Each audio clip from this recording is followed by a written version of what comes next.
Chapter 148. Everyone didn't think the black robe would leave so easily. They all thought he would help Sun Fang. Swa Xian Ran was very annoyed. Sun Fang killed all his people just now. Just as he was about to take revenge, the person disappeared. Don't you think so? Wang Dabao chuckled. Alright, let's open the coffin first. Yes, let's open the coffin first. It won't be too late to snatch it then. Hai Dicey laughed. However, everyone held their breaths. Just what kind of ancient godly item was inside the coffin? Yin sect sent out 4 disciples to open the coffin. Those 4 disciples were extremely nervous. Coffin. There must be someone inside. And the ancient godly item was inside the coffin. Maybe it was the guardian of the ancient godly item. Now that the coffin was opened, what if the corpse came back to life? Hurry up. Sunny shouted coldly. Dilly-dallying. The 4 disciples didn't dare to waste any more time. They stood at the 4 corners of the coffin, took a deep breath and channeled their energy. Zzz. The white jade coffin emitted a heart-wrenching sound, and no one dared to breathe too loudly. When the coffin lid was opened, the 4 disciples were shocked. A 7 to 8-year-old little girl laid inside. Her hair was tied into 2 ponytails and she was wearing a beautiful princess dress. Though her eyes were closed, she looked very cute. Her baby fat face made people want to touch it. But no matter how attractive she was, it wasn't as important as the thing in the little girl's hands. Ancient godly item. Yin sect's disciples' faces darkened. They were the first to snatch it. Hai Dicey humphed. He waved his hands and used wind magic. The 4 people from Yun sect were blown into the sky and turned into 4 stars. Sect leader Sun, good plan. Gu Zhang's eyes were filled with anger. Sunny scolded him for being an idiot and squeezed out a smile. It's inevitable that there will be a few traitors in our sect. On the side, Wang Dabao was discussing something with the other 3 patriarchs. It wasn't anything good. Che Zhishuan lifted the coffin up with one hand. It stood upright and faced everyone. Seeing the person and the item inside the coffin, everyone gasped. It was a cute little loli. But no matter how cute she was, she couldn't be as cute as the item in her hands. 9 Demons Punishing Tower. Che Zhishuan's gaze froze and mumbled. Everyone, including Wang Dabao, was shocked when they heard that. Is this the legendary 9 Demons Punishment Tower? Zhua Xinran exclaimed as he stared at the tower in the little loli's hands. The pagoda in the little loli's hand wasn't very big. It was about the size of an adult's palm and had 9 levels. The pagoda was ink black, and if one looked closely, they would see that each level was emitting a black fog that surrounded it. Yang Yi looked at the 9 demons Xing pagoda and muttered, "It is rumored that countless ancient godly items were dropped during the Great War of Gods and Demons. However, the ancient godly items that have appeared since ancient times have always represented justice. This time, it is actually a demonic creature. 9 Demons Punishing Tower. Unbelievable. Legend has it that once this pagoda appears, blood will flow like a river." Gu Zheng frowned, and his tone was filled with hesitation. He didn't know whether he should snatch it or not. Sunny snorted and said, "Who cares if it's a demon or a god, as long as it's an ancient godly item, it's fine. If you guys don't want it, I want it."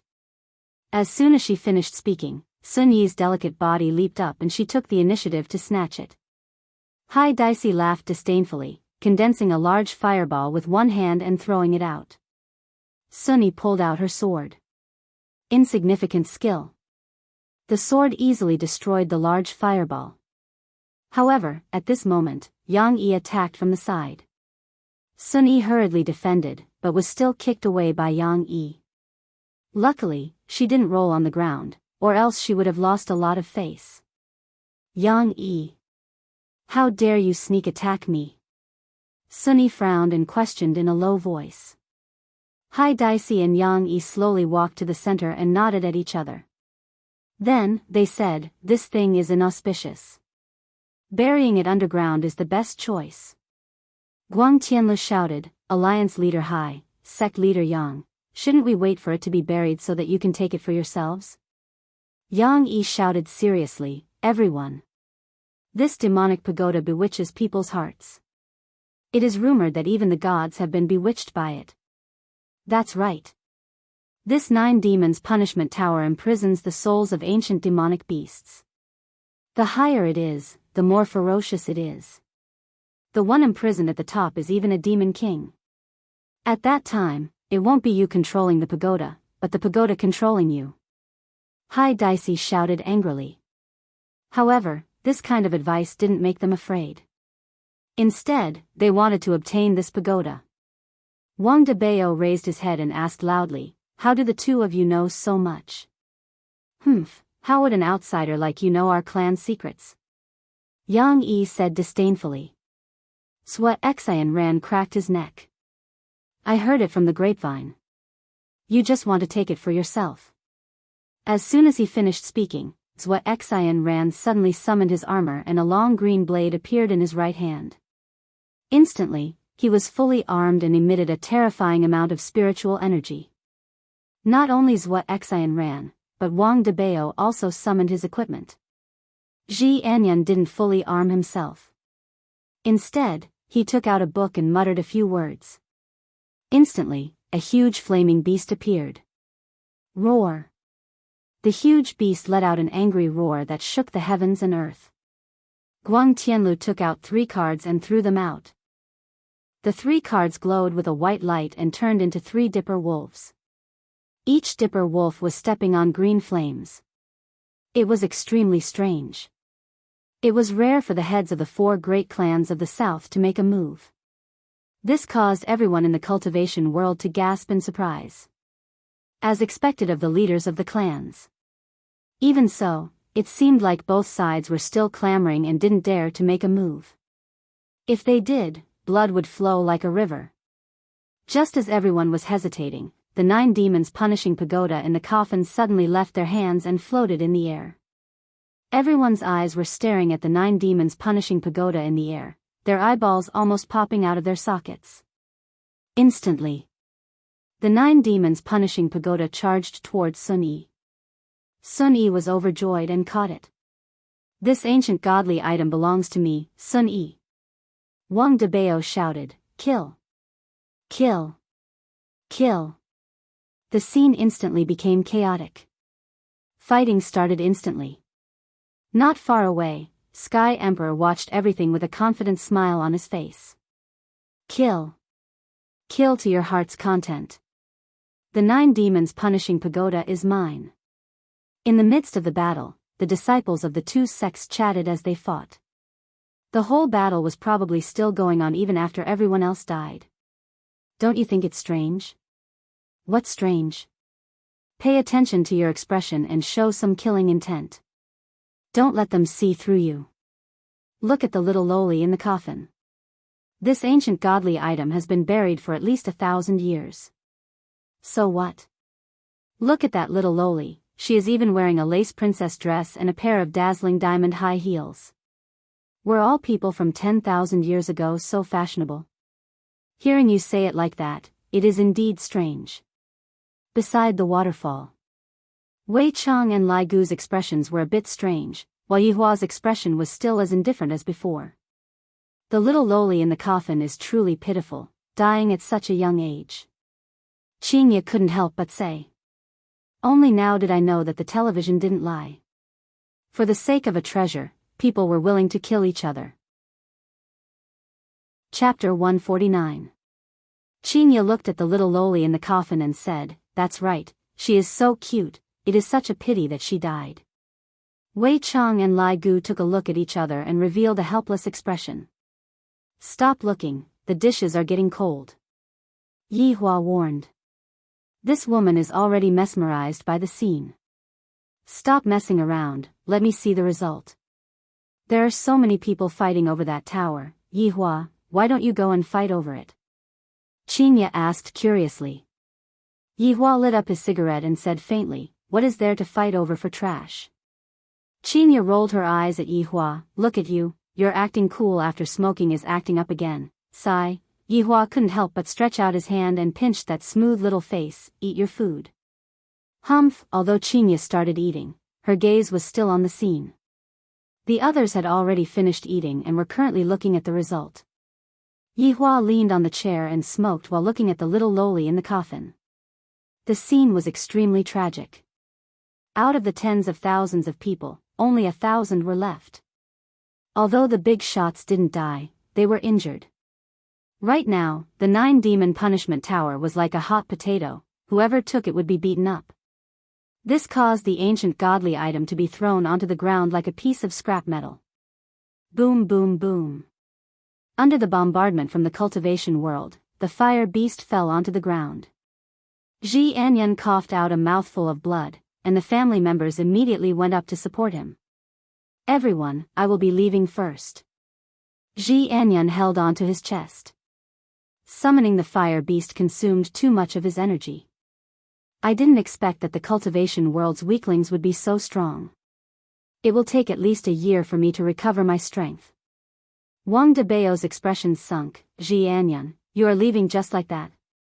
Wang Debao, farewell. Wang Debao almost coughed out a mouthful of blood. Sue your ass. Scum. The cultivation world is indeed a sect that has existed for thousands of years, their foundation is endless. Families that have existed for tens of years are unable to withstand their bombardment. Wang Debao's gaze became serious. I'm afraid that the ancient godly item is going to fall into the hands of the cultivation world.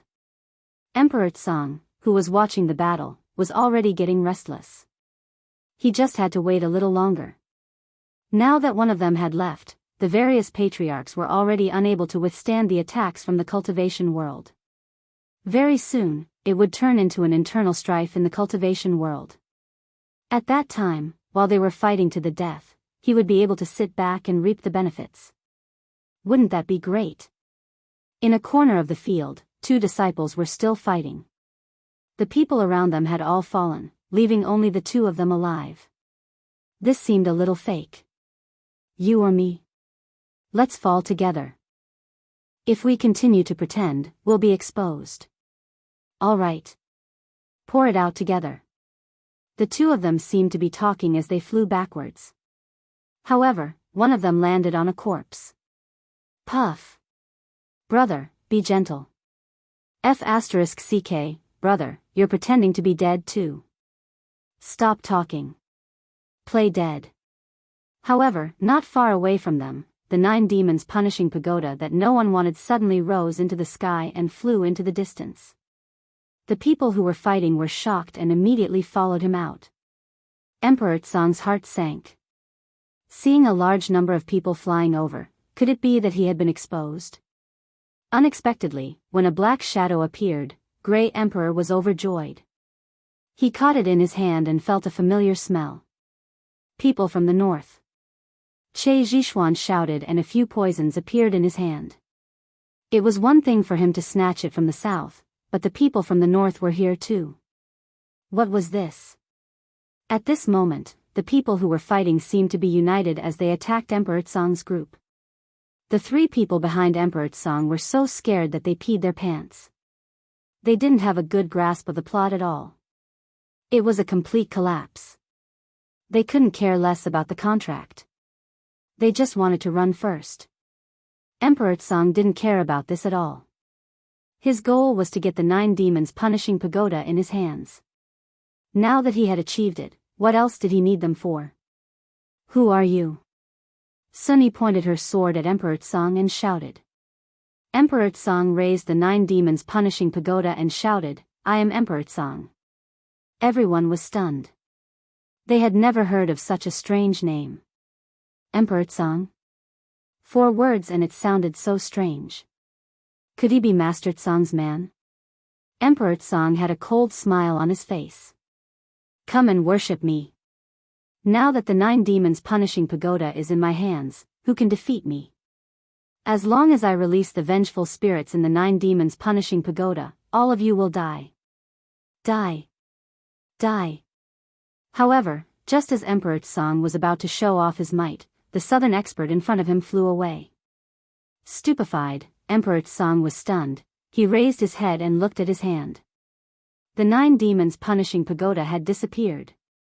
An unprecedented rage erupted in Emperor Tsang's heart. Boom! With Emperor Tsang at the center, a shockwave spread out in all directions. The shockwave immediately resonated with the heavens and earth. Meanwhile, Emperor Tsang transformed into a lump of black fog and chased after the shockwave. The 9 demons punishing pagoda belongs to me, Emperor Tsang. Don't even think of getting it. All of Emperor Tsang's plans were disrupted. Right now, he could only snatch the pagoda forcefully. Right now, at the center of the battlefield, there was a river of blood on the ground. There were still a lot of people who were still alive lying on the ground and wailing in pain. There were also a lot of people who were pretending to be dead who were observing the situation. Within the white jade coffin, the little loli who had her eyes closed suddenly opened her beautiful eyes. Her eyes were bright red, and if one were to look closely, one could see complicated black patterns within her eyes. However, when paired with her face, her eyes were truly adorable. The little loli could be seen grinning as she lightly floated out of the coffin. Soon after, she landed on the ground, and a pair of pure white heels stepped onto the blood. La la la, la la la, I am an expert in killing. The little loli's sweet melody rang out in the hell-like venue. She ran and jumped about, and the blood on the ground splattered onto her white princess dress, gradually dyeing the dress into a bright red color. The white diamond high heels that were originally white were also dyed red. Boom! Suddenly, lightning flashed and thunder rumbled, and a heavy rain started pouring down. At this moment, the scene could really be described as a river of blood. La la la, la la la, where are you guys? The little loli jumped and jumped as she searched for them. The 2 who were pretending to be dead just now could no longer hold back the fear in their hearts, and their bodies started trembling. That little loli that was within the coffin actually woke up. What was I supposed to say? There is definitely something wrong with that little loli. Since when did the ancients wear princess dresses? Found you, a sweet voice rang out beside his ears. The man swallowed a mouthful of saliva, and his entire body was trembling as he slowly turned his head around. Although the little loli in front of him was adorable, this kind of adorableness carried a deep sense of brutality. The corner of her mouth that was slightly raised caused one's heart to stiffen. You won't be able to escape, the little loli's ponytail suddenly rose up. The man couldn't help but want to escape, but that was impossible. He could only watch as the ponytail drilled into his mouth, and he could even feel that his hair was growing crazily in his mouth, from his head to his feet. No. She is sucking my blood essence. No. No. The man's miserable screams rang out in the spacious and empty venue, and the little loli's ponytail gradually turned from black to red. Looking at the man in front of her that had already withered up, the little loli retracted her ponytail. It wasn't easy for me to think of a way, but only this many people came. Hateful, what a waste of my brain cells. The little loli puffed up her cheeks and stomped her feet. Her ponytails immediately fluttered about, and no matter if it was dead or alive, she would stab it into the man's mouth and absorb it. Those who were dead already had no feeling, and they were considered lucky. However, those who were pretending to be dead felt as if their bones were being peeled off, and they were wailing unceasingly. Chapter 150. Beside the waterfall. Chinya had already completely fainted. When both sides were fighting in full swing, one wouldn't be able to endure the feeling of dizziness. If she were to see the scene of the little loli sucking the blood of the little loli, she reckoned that she would definitely turn into a fool. Yihua hugged onto Chinya and lightly caressed onto Chinya's smooth face. A trace of an arc appeared on the corner of Yihua's mouth. The stimulation training is almost done, I have to take it slow. Boss. Lai Gu put away his usual frivolous attitude and said gravely. Yihua looked towards the night sky and said faintly, let's take a look first. In an instant, a black figure was flying towards the campsite at high speed. Yihua silently raised his head and took a look at the black figure, then lightly waved his hand. The 9 demons punishing pagoda came to a sudden stop and stopped not far away from Yihua. The black fog in the tower was very thick, as if it was showing off its strength. It bared its fangs and brandished its claws, as if it was about to charge out. A trace of red light flashed past Yihua's eyes. However, when the red light flashed, the black fog in the 9 Demons Punishment Tower seemed to pause for a moment. After being stunned for 0.1 seconds, all of it shrank back into the tower and trembled. A mere little demon dares to clamor in front of me? If not for the fact that I still have some use for them, I would have burned them all. Right now, the 9 Demons Punishing Pagoda was no different from ordinary decorations. In fact, it could even be said to be ugly. It was just a black iron pagoda shaped like a pagoda. The 4 maids were stunned. In order to snatch the 9 Demons Punishing Pagoda, more than 10,000 people had died. However, when it came to the boss, they could see the disdain on his face. Even the raging pagoda had quietened down. What an enigmatic boss. Wei Cheng and Lai Gu deeply wrinkled their brows. It was not because of Tower, but rather, they were worried about how his honor was going to deal with her. Yihua was indeed thinking about how to deal with the situation. To kill or not to kill, it would still have to depend on the actual situation. Taking a deep breath, Yihua lightly waved his hand once more, and the 9 Demons Punishing Pagoda on the table immediately flew back like a cannonball. High up in the sky not far away, Tsang Di had already caught up to the crowd, and he was even at the very front. He had even injured Hai Daisi and Che Zhishuan while he was at it, and his chances of seizing the ancient godly item had increased by a bit. Get lost if you know what's good for you. Otherwise, don't blame me for being ruthless. Even I am afraid of you. Tsang Di shouted in a low voice. Right now, he had to put on a false show of strength and take advantage of this momentum to suppress them. Otherwise, if they joined forces, it would be very difficult to deal with them. The others didn't even bother with Tsang Di and continued flying. Emperor Tsang had never been ignored like this before, and he immediately flashed in front of everyone. You don't know how to appreciate favors. You really refuse a toast only to be forced to drink a forfeit. Today, I will exterminate all of you. Just as Grey Emperor was about to display his might, a shocking aura came from behind him. Grey Emperor thought that someone was sneaking up on him, so he slightly dodged. Wang Debao, who was in the group, was overjoyed. It was not a hidden weapon at all. The 9 Demons Punishing Pagoda had flown back. And it's flying towards me, haha. As expected, Wang Debao's luck has never been bad. Even if it's snatching an ancient godly item, it's still a stroke of good luck. Wang Debao caught the 9 Demons Punishing Pagoda, and to everyone's surprise, he turned around and ran without a second thought. Seeing this, Zhou Xinran and Guang Tianlu both chose to retreat, while the other cultivators continued to chase after them. However, Grey Emperor did not move. His handsome face was filled with malevolence. Just who was it that was playing with him? Who was it? Looking back, not far away in the valley, there were traces of fire. Emperor Tsang clenched his fists tightly and an unending stream of spiritual energy erupted from his body. In an instant, the wind and clouds surged and thunder rumbled, as if the end of the world had arrived. He did not need the ancient godly item. But, the person who played with him must die.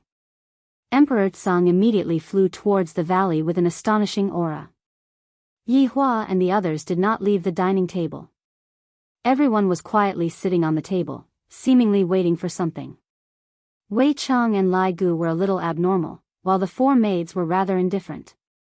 As for Yihua, who was carrying Qinya in his embrace, he would either pinch her face or pinch her nose. In any case, he was just bullying her in various ways. Boom! A figure descended from the sky and created a huge splash, causing the ground to tremble. Beep, beep, beep, the alarms of the 2 Qians rang out. Emperor Tsang looked at the people who were camping in front of him and revealed a look of doubt. Isn't that man the owner of the bar? There's also that security guard and that young man. There are also 4 people who are dressed in maid attire. What are they doing here? Thinking back to the black robe that appeared at the very beginning, Emperor Tsang seemed to have thought of something. We are just bait, and the black robe might be lying in ambush nearby. But so what? I, Emperor Song, can kill them with just a flick of my fingers. On the other hand, these women are all top grade, it would be a pity for them to die. Yihua didn't even look at Emperor Song, who was walking over and was still pinching Qinya's face. Wei Chang let out a breath. One of you, go and deal with them. The eyes of the four maids shone. Right now, even Tang Wei has fallen. Not only is she not afraid, she even has the desire to fight. Emperor Song looked at the four maids who stood up and walked to the side and whispered to each other. Soon after, he heard their sweet voices. Rock, paper, scissors. Rock, paper, scissors. Rock, paper, scissors. Ha, I won, Bai Xiaojun shouted out happily and felt very embarrassed. The other three women pouted their mouths. This is a chance for me to show off. Not only can I show off in front of men, I can also show off in front of the boss. What kind of glory is this? I wonder when I will have to wait for the next time. Bai Xiaojun placed her hands on her abdomen and slowly walked to the front of Emperor Song. Then, she said shyly, "Hello, I am your opponent." Emperor Song looked as if he had received a critical hit of 10,000 damage. His entire being was sinister and terrifying. They actually used rock, paper, scissors to decide who would go on stage. The main point was the women. And they even came over to greet you. Damn it, this isn't good. Tonight, my dignity was already trampled on twice. And yet, when I came here, I was humiliated again. And I was even humiliated by a weak woman. To actually disregard my existence, don't blame me for being ruthless. Bai Xiaojun appeared to be very embarrassed. Seeing that Emperor Song's face was twitching, Bai Xiaojun thought that Emperor Song was sick. Just as the two were preparing to make their move, a sweet singing voice rang out from the forest. Little rabbit, be obedient, open the door, quickly open the door, I want, hee. Lai Gu's gaze became serious. Xiaojun, come back. Bai Xiaojun turned her head around and took a look at the man confusedly, then sighed and walked back. Emperor Song did not pay attention to Bai Xiaojun and looked at the shadow in the forest. As the singing voice got closer and closer, the shadow finally appeared. Emperor Song's gaze was filled with astonishment. Isn't this little loli the person inside the coffin? Why did she come out? The little loli took a glance at the coffin, and her red pupils became even more dazzling. Little rabbits, you all have been hiding here, causing me to search for you all for so long. I don't even want to move anymore, I'm so tired. The little loli fanned herself with her little hands. This action of hers was truly adorable. Emperor Song's expression distorted. The biggest humiliation of my entire life is tonight. Pretending to be mysterious. Emperor Song could be seen aiming his palms towards the little loli, and a black light could be seen gushing out from his body, causing the ground to immediately cave in. Destroy you, Yumming. Chapter 151. Emperor Song retracted his palms and stared ahead. The dust gradually dissipated, revealing a gigantic semicircular chasm in front of him. It was as though a gigantic machine had excavated a mountain range. Emperor Song's gaze changed from indifference to calmness, then gradually changed to shock, and finally revealed a horrified expression. Looking at that black shadow, Emperor Song found it hard to believe. Shattering Yu Yumming was one of his ultimate moves, and no one had ever been able to withstand it. Not to mention being unscathed. But now, the little loli's pure white princess dress was spotless. Even her smile didn't change. Her two ponytails fluttered in the wind. The little loli covered her mouth and giggled, "Oh, hee, you're amazing." The four maids who were watching the battle were also stunned. Just who was this little loli? However, Yi Hua and the others appeared to be very calm. Sky Emperor's breathing quickened. The girl in front of him wasn't a little loli at all. She was a monster. As expected, the guardians of the ancient godly items were all abnormal existences. A wise man does not fight when the odds are against him. I will go and snatch the ancient godly equipment first. Sky Emperor did not hesitate, he turned and ran. The current him didn't care about his face at all. This little freak was completely unscathed under his finishing move, so his strength was definitely formidable. He might as well leave it to those people from Leisure Bar to deal with him, and it could be considered as using someone else to do his dirty work. The little loli smiled wickedly. Little bunny wants to run? That's not cute at all. The two ponytails shot out in an instant, and the escaping Sangdi turned pale with fright. Unexpectedly, his left leg was entangled by the ponytails. Gray the Arch condensed a long saber in his hand and ruthlessly chopped down. Clang! The sound of metal clashing rang out. Sangdi looked at the broken saber in his hand and revealed a look of fear. This was impossible. The ponytail was like a venomous snake. In an instant, it wrapped itself around Emperor Tsang's leg and pulled fiercely. Bang! Sangdi's entire body smashed down like a cannonball, creating a huge splash and forming a huge pit. In the pit, Sangdi's face was filled with panic. His entire body had been entangled by the ponytail, and no matter how he struggled, it was of no use. However, another ponytail slowly stretched out. Sangdi stared at that strand of hair with a panicked expression, feeling even more terrified. Those hairs were actually small mouths with sharp teeth. No. No. Don't come over. Sky Emperor was completely flustered, but no one could save him now. The ponytail instantly pierced into Sangdi's mouth, spreading all over his body, sucking up the delicious blood essence. Only to see that Sky Emperor's body was withering at a speed that the naked eye could see. In less than 10 seconds, only his skeleton and outer layer of skin were left. No one would be able to recognize that he was the famous Sky Emperor. And even though Emperor Tsang died, he didn't understand many things.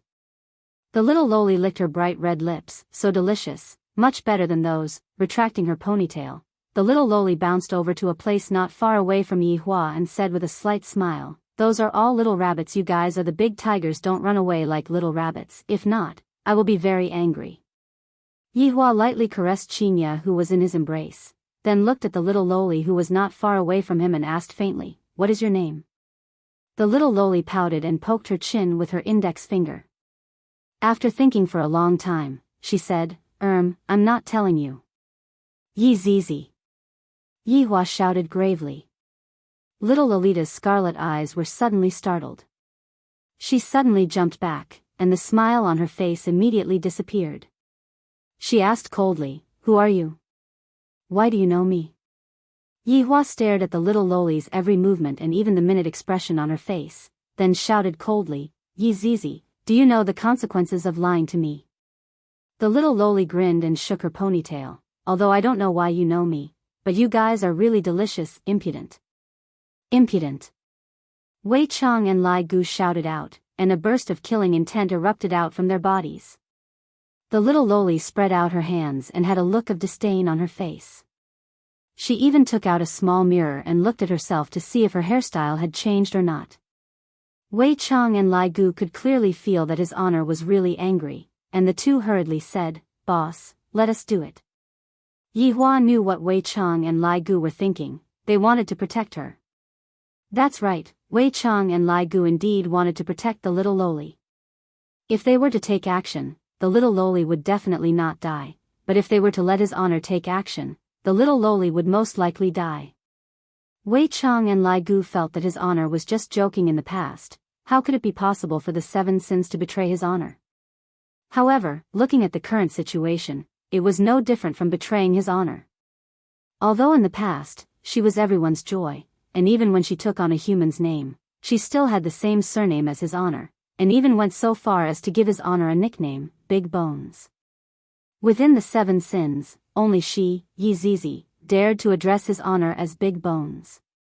However, the current her was no longer the Yi Zizi from back then. Even if that was the case, Wei Chang and Lai Gu found it hard to believe what was happening in front of their eyes. Yi Hua took a deep breath, and his thoughts went back to a long time ago. He remembered that back then, Yi Zizi was still very small, just like a little doll. Back then, Yi Zizi was being surrounded by humans, and when I and the others passed by this place, we killed the humans. Originally, we were going to kill Yi Zizi, but one of the 7 sins could see that Yi Zizi was not a human, and thus, he spared Yizizi's life. Even now, Yihua could still remember that back then, Yizizi's eyes were scarlet red, and she had a look of not wanting to admit defeat. The facts proved that in the future, Yizizi would become an indispensable character within the Seven Sins. Wei Chang only ate living humans, while Yizizi didn't even let the dead off. However, she had a bad personality, and that was that she was too lazy. If she could lie down, she would definitely not sit down. I really don't know where she learned this bad habit from. From what happened today, it could be seen that Yizizi didn't want to go to the Seven Sins one by one, and instead, she wanted to use an ancient godly item to lure the Seven Sins over and capture all of them in one go. Looking at that familiar face, the final scene appeared in Yihua's mind. Yizizi was surrounded and attacked by 3 overlords, and in the end, she fell into Yihua's embrace. The words that she said back then were still resounding in Yihua's mind. He remembered that back then, Yizizi's entire body was covered in blood, and she didn't even have the strength to raise her hand. However, that pair of scarlet-red eyes of hers was still leaking out unwillingness. Big Bones, Zizi doesn't want to die, Zizi wants to play with you, Zizi wants to compete with the gluttonous monster, Zizi still wants to ride the big bone dragon, Zizi wants to be together with you all, Big Bones. Zizi is so cold, so cold. Sensing that Yizizi's body was gradually becoming stiff, Yihua revealed the pain of humanity for the first time, and Yihua's painful howls resounded throughout the entire battlefield. Yizizi, the first of the 7 sins to die in battle, back then, everyone went crazy. Even if they had to exchange injuries for injuries, they still wanted to kill those 3 overlords. She was indeed exactly the same as Yizizi, everything was the same, but in the end, it was just an empty shell, and the soul had already changed. Yihua wouldn't allow anyone to taint the Yizizi from back then. Even if it was just an empty shell. Chapter 152. Wei Chang and Lai Gu turned pale with fright and shouted out involuntarily, "Your Honor." When the 4 maids heard how Wei Chang and Lai Gu addressed him, their heads were filled with doubt. Yihua's gaze turned cold, and Wei Chang and Lai Gu immediately lowered their heads. After placing Qinya into the tent, Yizizi tidied up Qinya's hair and sighed. Walking out of the tent, Yizizi stood 5 meters away from Yizizi. Wei Chang and Lai Gu revealed a nervous expression, not knowing what exactly his honor was going to do to Yizizi. Yihua took out a cigarette case, took out a cigarette and lit it up. With his brows slightly wrinkled, he said, "It has been a long time since I last fought." Yizizi stared at the man in front of her, and a trace of doubt appeared in her heart. She felt that he was a little familiar, but she couldn't recall where she had seen him. But no matter what, he was still delicious food. "Hee, you are the most pretentious person I have ever seen," Yizizi said with a smile, revealing cute dimples on her cheeks. Yihua laughed lightly, "Your guts are truly getting bigger and bigger." Humph, I have a lot of guts." Yizizi even gestured, looking very cute. Yizizi's actions and tone are still the same as before. What exactly is going on? Suddenly, Yizizi's scarlet eyes became strange, as if they were rotating. Then, Yizizi exclaimed, "Wow, you're a big bone." The cigarette in Yihua's hand immediately broke and fell beside his leather shoes. With a bit of surprise, Yihua said, "Big bone." He remembered that Yizizi used to call him that in the past. Back then, he was still a skeleton. Even after being lectured several times, Yizizi still didn't change her way of addressing him. "I didn't expect your true body to be big bone." Yizizi was slightly surprised. She then looked to the other side. A monster and a bone dragon. Things were getting interesting. Yihua let out a sigh. "I thought that Yizizi had remembered something, but it turns out that her pair of eyes had seen through my true form." Yizizi's eyes were filled with excitement. "What a cute big bone. How about you be my pet?" "I won't suck you." The corner of Yihua's mouth twitched slightly, and Lai Gu who was at the side seemed to have thought of the past, and he felt gloomy as well. Lai Gu remembered that back then, Yizizi was very mischievous, and furthermore, she also had a problem with aesthetics. Yizizi would praise his honor for being handsome every day, and expressed that she also wanted a skeleton as a pet. But his honor refused to give it to Yizizi, and in the end, Yizizi came to look for trouble with Lai Gu and even wanted to ride on Yizizi's back then. Not being able to ride on Lai Gu was one of Yizizi's biggest regrets before she died. That will depend on whether you have the ability or not. Alright then, I'll go easy on you. A true battle was about to break out, and Yizizi also became serious. Although she sounded relaxed, she could faintly sense that the other party was very powerful. It was the same for the other two, and as for the other 4 women, they were negligible. Pavilion Master, it's there. All of a sudden, a black crowd surged over. There were at least 3,000 people. They were the northern forces that followed Emperor Tsang here. Originally, he was in too much of a hurry when he escaped and lost contact with Emperor Tsang. Now, he had no idea where Emperor Tsang had gone. He thought that it would be better for him to just return to avoid any more accidents. However, the pavilion master of the Extreme Will Pavilion and Feng Xing's subordinates had reported to him, so he decided to come to this stronghold to take a look. The Sumeru Workshops Shuzhenhai and the Phoenix King Pavilions Man Kai also came over to take a look as a form of respect for Yifeng. 3,000 people descended and occupied half of the empty space in the small valley. The 3 big shots immediately saw Emperor Tsang, who had been sucked dry. However, the 3 of them only took a glance at Emperor Tsang before shifting their gazes away. After all, with Emperor Tsang's current appearance, even if his mother came over, she wouldn't be able to recognize him. Because Yizizi's back was facing everyone, the 3 big shots only felt that Yizizi looked familiar. Yi Hua, on the other hand, was facing Yizizi, and the 3 big shots felt that Yizizi looked really stylish. There were also 2 men and 4 women beside Yizizi, and there were even tents beside Yizizi. From the looks of it, Yizizi's taste is rather heavy. Also, what is the meaning of this little loli who is wearing a princess dress? Looking at the two's posture, it seems like they are preparing to fight. Man Kai hated people who bullied little girls the most. How can you be like this, to even bully little girls? After speaking, Man Kai walked towards Yizizi with an evil smile on the corner of his mouth. Yizizi silently lit up a cigarette.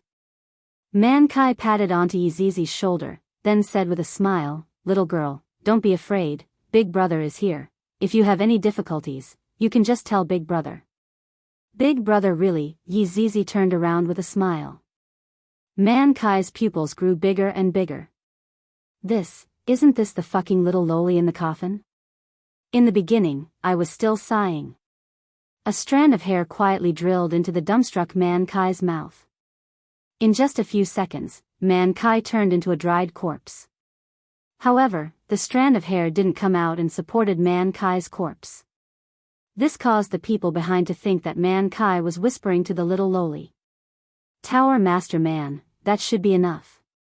Yifeng frowned and shouted out. "With so many disciples watching, even if you don't care about your face, I still care about it." Seeing that Man Kai still didn't have any reaction, everyone couldn't help but raise their vigilance. Chapter 153. A trace of a smile appeared on the corner of Yi Hua's mouth. He lightly waved his left hand, and the 2 instantly disappeared from the valley. Wei Chang looked at the 2 that disappeared, then turned his head around and looked at Lai Gu. "Gluttonous monster, think of a way," Lai Gu said anxiously. He was about to reveal his true form.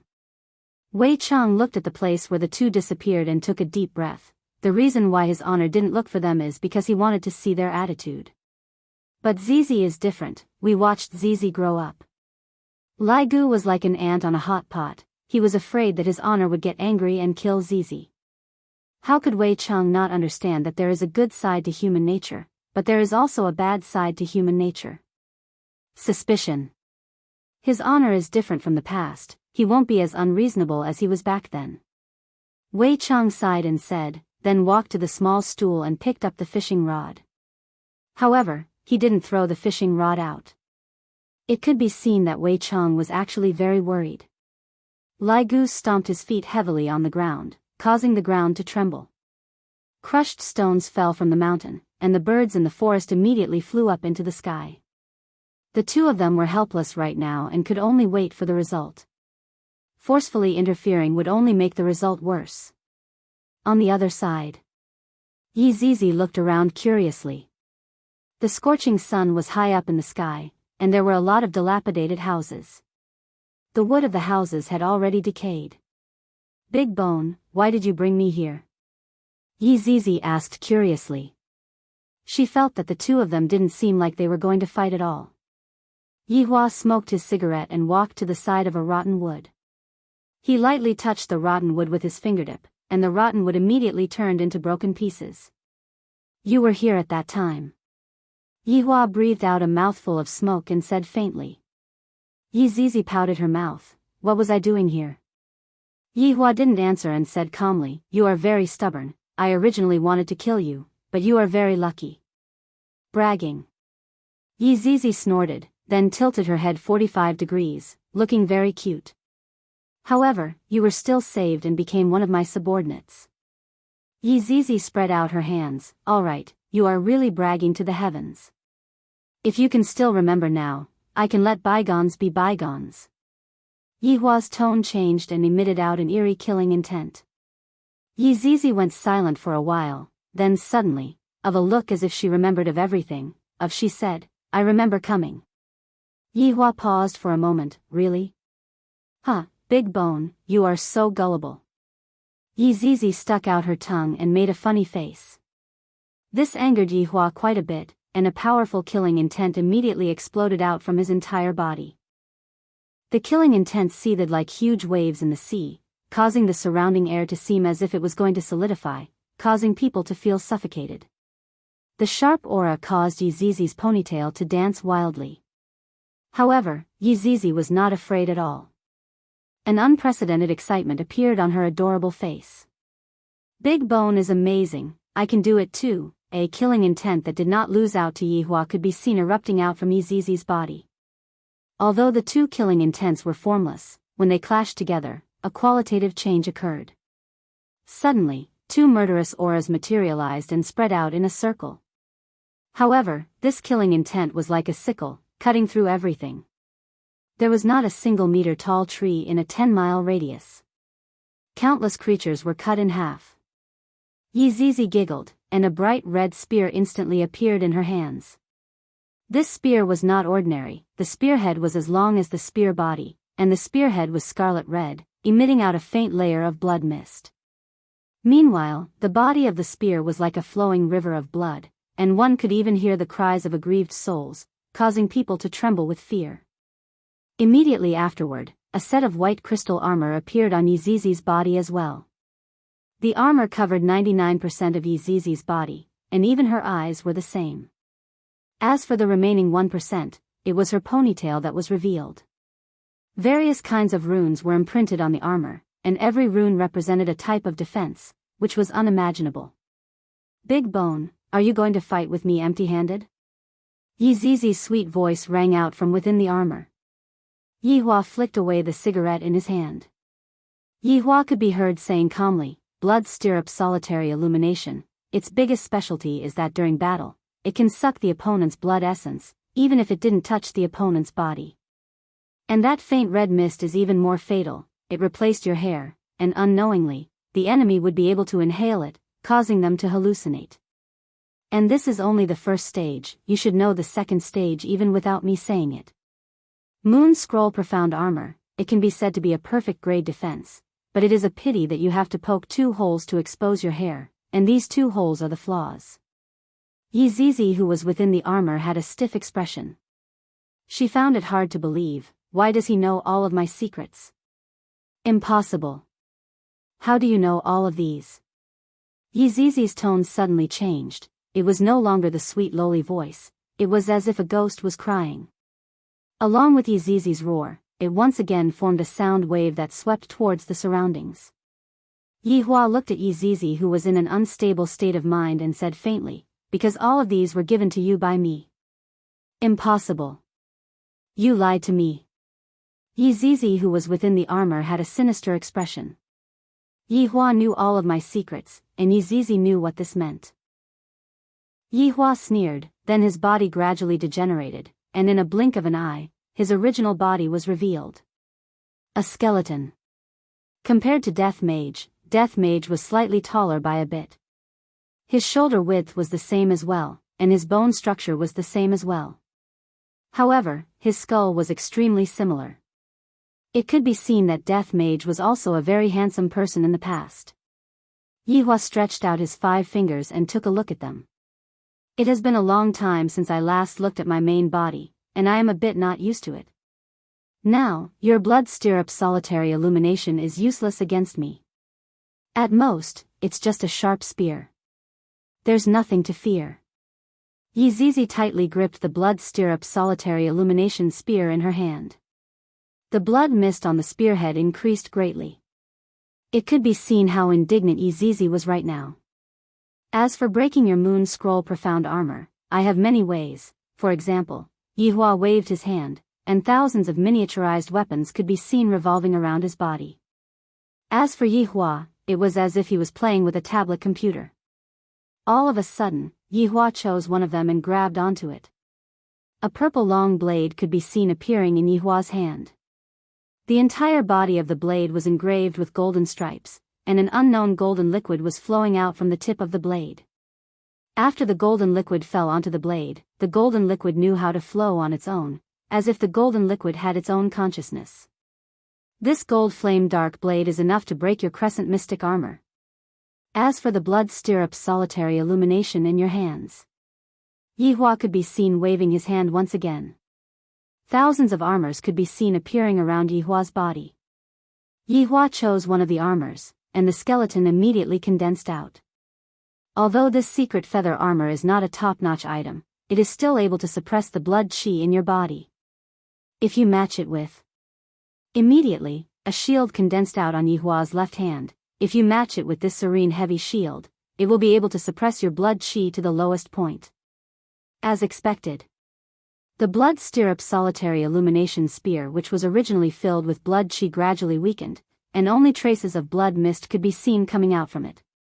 Although I am not good at strength, it is still enough to deal with you. Chapter 154. Thinking back to the past, he had been a fool.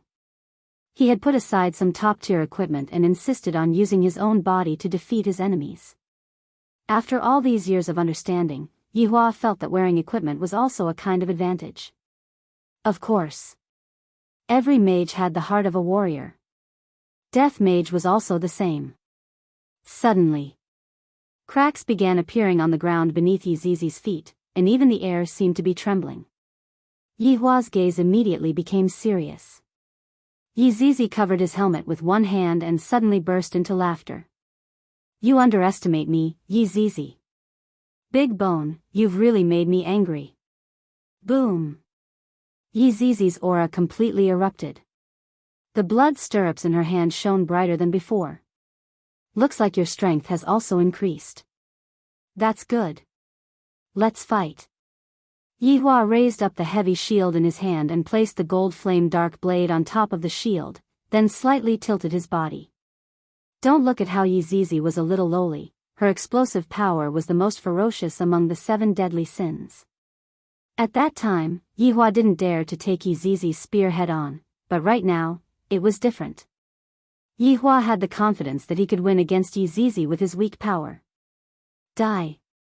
Yi Zizi let out a ghostly cry and leapt high into the air. Yihua raised his head slightly and saw that the sky behind Yi Zizi was filled with blood mist. Countless sinister faces of vengeful spirits appeared behind Yi Zizi, and their miserable cries could be heard. I have said it before. Your moves are useless against me. I am completely able to suppress you. Yihua raised his heavy shield high up. Bang! A loud sound suddenly rang out between the heavens and the earth. The originally clear sky was filled with dark clouds, and it was soon dyed red by the color of blood. It was as if the entire world had fallen into blood. The collision of the weapons created a huge shockwave, and everything around it evaporated. This was just a simple collision.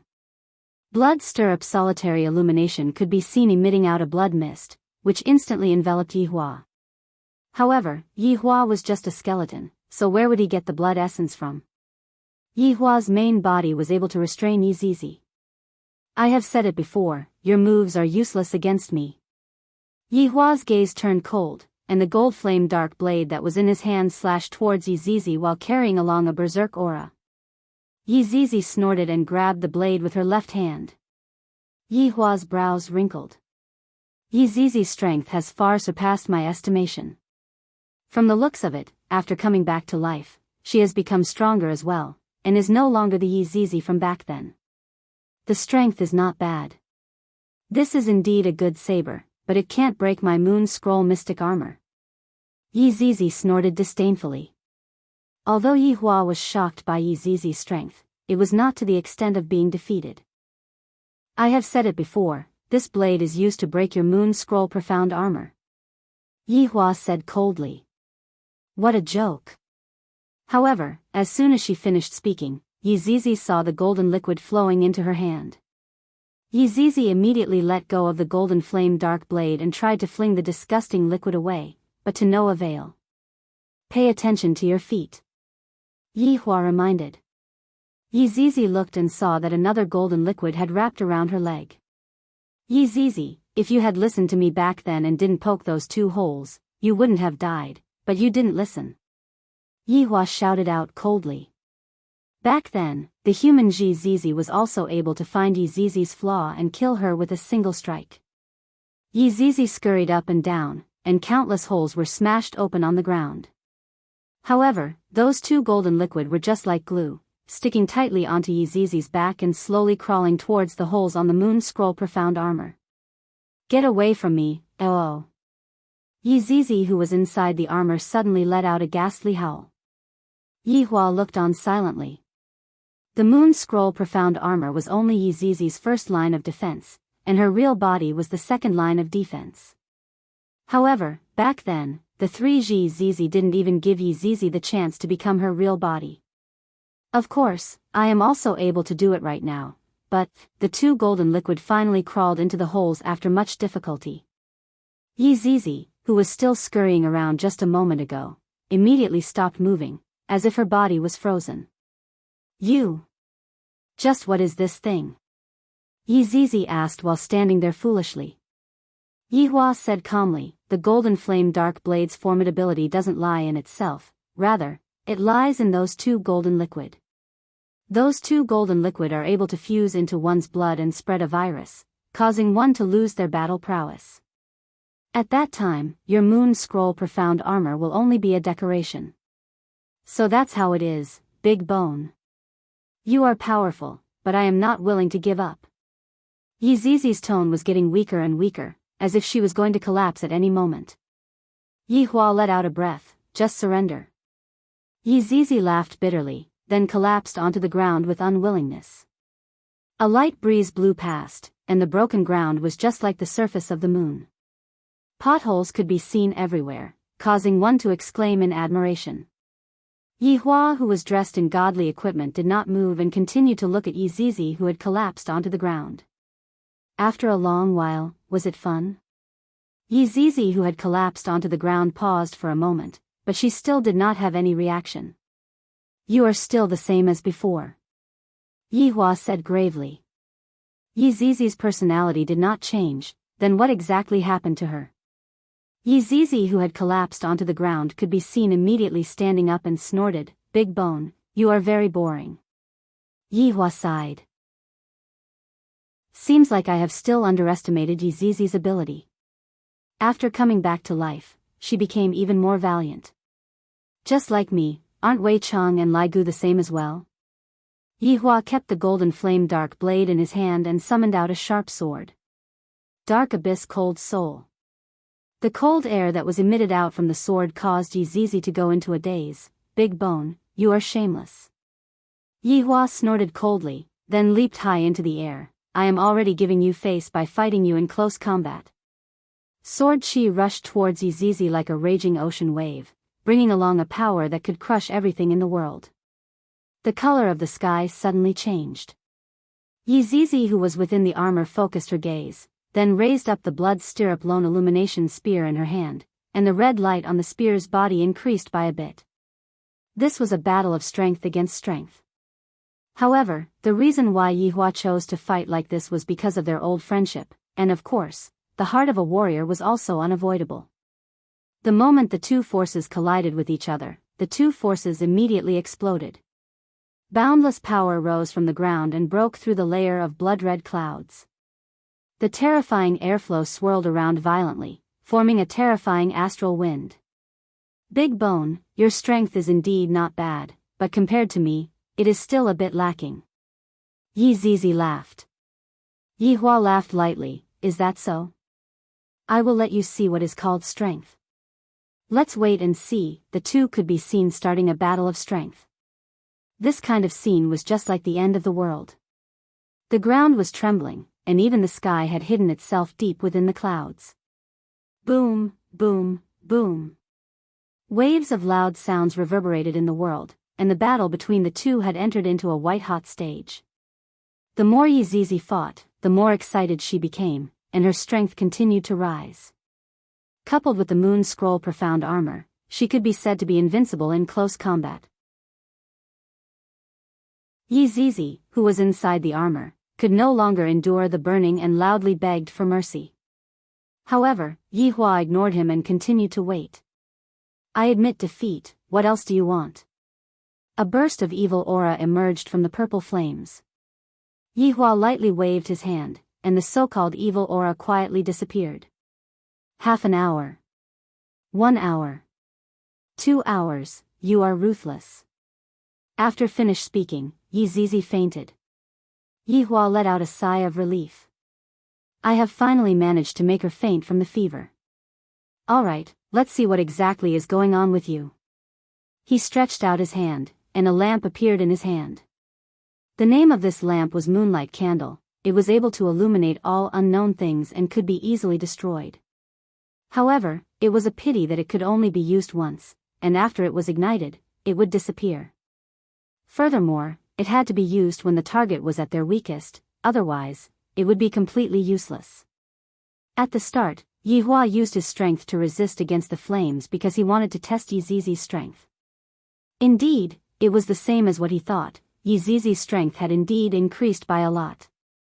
Using Sky Ghost Fire to burn her was just to erase her consciousness so that he could use Moonlight Candle. Withdrawing his hand, Sky Ghost Fire instantly disappeared, and Yi Zizi was still under Yi Hua's control. Moonlight Candle slowly floated above Yi Zizi's head, and the flame emitted from the wick illuminated Yi Zizi's entire body. Yi Hua's gaze was fixated on Yi Zizi. I hope that this Moonlight Candle will be effective. Slowly, the candle illuminated Yi Zizi's body, as well as her various physiques. Yi Hua was rather familiar with these physiques, and they were considered normal. Suddenly, 3 faint seals appeared above Yi Zizi's head, forming a triangle. Judging from the shape, 2 of the seals were still missing, thus, they could not be counted as a complete seal. Yi Hua clenched his fists. To actually dare to place a seal on my subordinate. But Yi Zizi's ability is so strong, who is able to place a seal on her? I will ask her later. Yi Hua lightly tapped with his finger, and the 3 seals immediately shattered. At this moment, Moonlight Candle finished burning and disappeared from the sky. After the seals disappeared, all of the equipment on Yi Zizi's body disappeared as well. Yi Zizi, who was wearing a princess dress, slowly landed on the ground. Yi Hua summoned out his human form, took out a stick of cigarette, lit it up, and waited for Yi Zizi to wake up. After a long time, Yi Zizi, who was lying on the ground, rubbed her big eyes. Where is this place? So hungry. Yi Zizi sat up and pursed her lips. Suddenly, she saw an unfamiliar man in front of her, and the man was smoking a cigarette. So handsome, but this man has such a familiar feeling. Yi Zizi. Yi Hua shouted out gravely. Yi Zizi immediately recalled the battle that happened just now, and her pitiful face collapsed, and bean-sized tears immediately flowed out. Big Bone, Yi Zizi ran with all her might, and tears of joy fell down from the sky. Yi Zizi could be seen throwing herself into Yi Hua's embrace and crying bitterly. This is too miserable. Yi Zizi was just like an abandoned child. Yi Hua let out a sigh of relief, then patted onto Yi Zizi's head. Where did your imposing manner just now go? Big Bone, I know my mistake. Woo Big Bone, I miss you so much. Yi Zizi wiped her snot and tears onto Yihua's clothes. Yihua wrinkled his brows. Alright, you have to be punished for doing something wrong. Yi Zizi looked at Yihua pitifully, then raised her butt. Don't think that Yihua suddenly thought of spanking Yi Zizi, just that in the past, Yi Zizi often made mistakes, so Yihua could only spank her butt. Without any politeness, Yihua began to teach this mischievous subordinate a lesson. However, the fact that Yi Zizi was able to recover made Yihua very happy. Alright. Yi Zizi touched her butt, then hugged onto Yihua's neck. Big Bone, Zizi misses everyone so much. Don't cry anymore, I still have some things that I want to ask you. Yihua said gravely. Yi Zizi wiped away the tears at the corner of her eyes.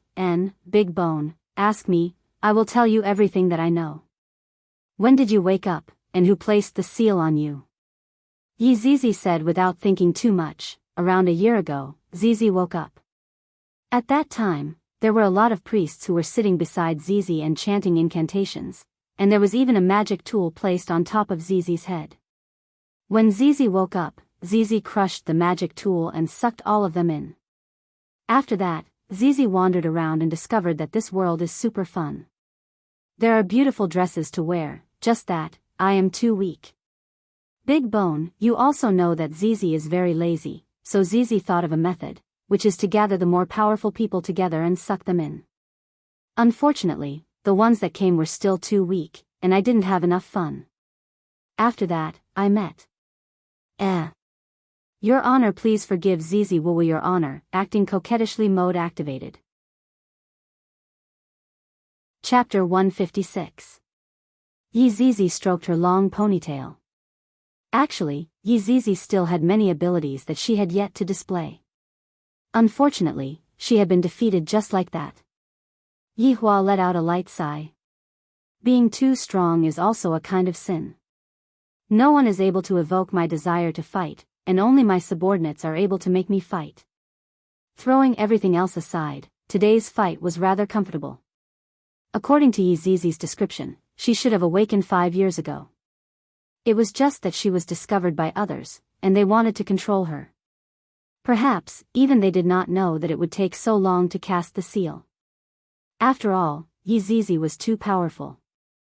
Even after several years, she was only barely able to cast the third layer of the seal. Before the second layer was completed, Yi Zizi had already awakened. It was just that it was amazing that humans had such a magic tool. However, thinking back to those Supremes in the past, they also had many powerful magic tools. It was normal for the people of this world to have one or two. Yi Zizi, who was in his arms, raised her pitiful face and said with grievance, Big Bone, have you forgiven Zizi? I'll forgive you if you don't call me Big Bone. Yi Zizi's face fell.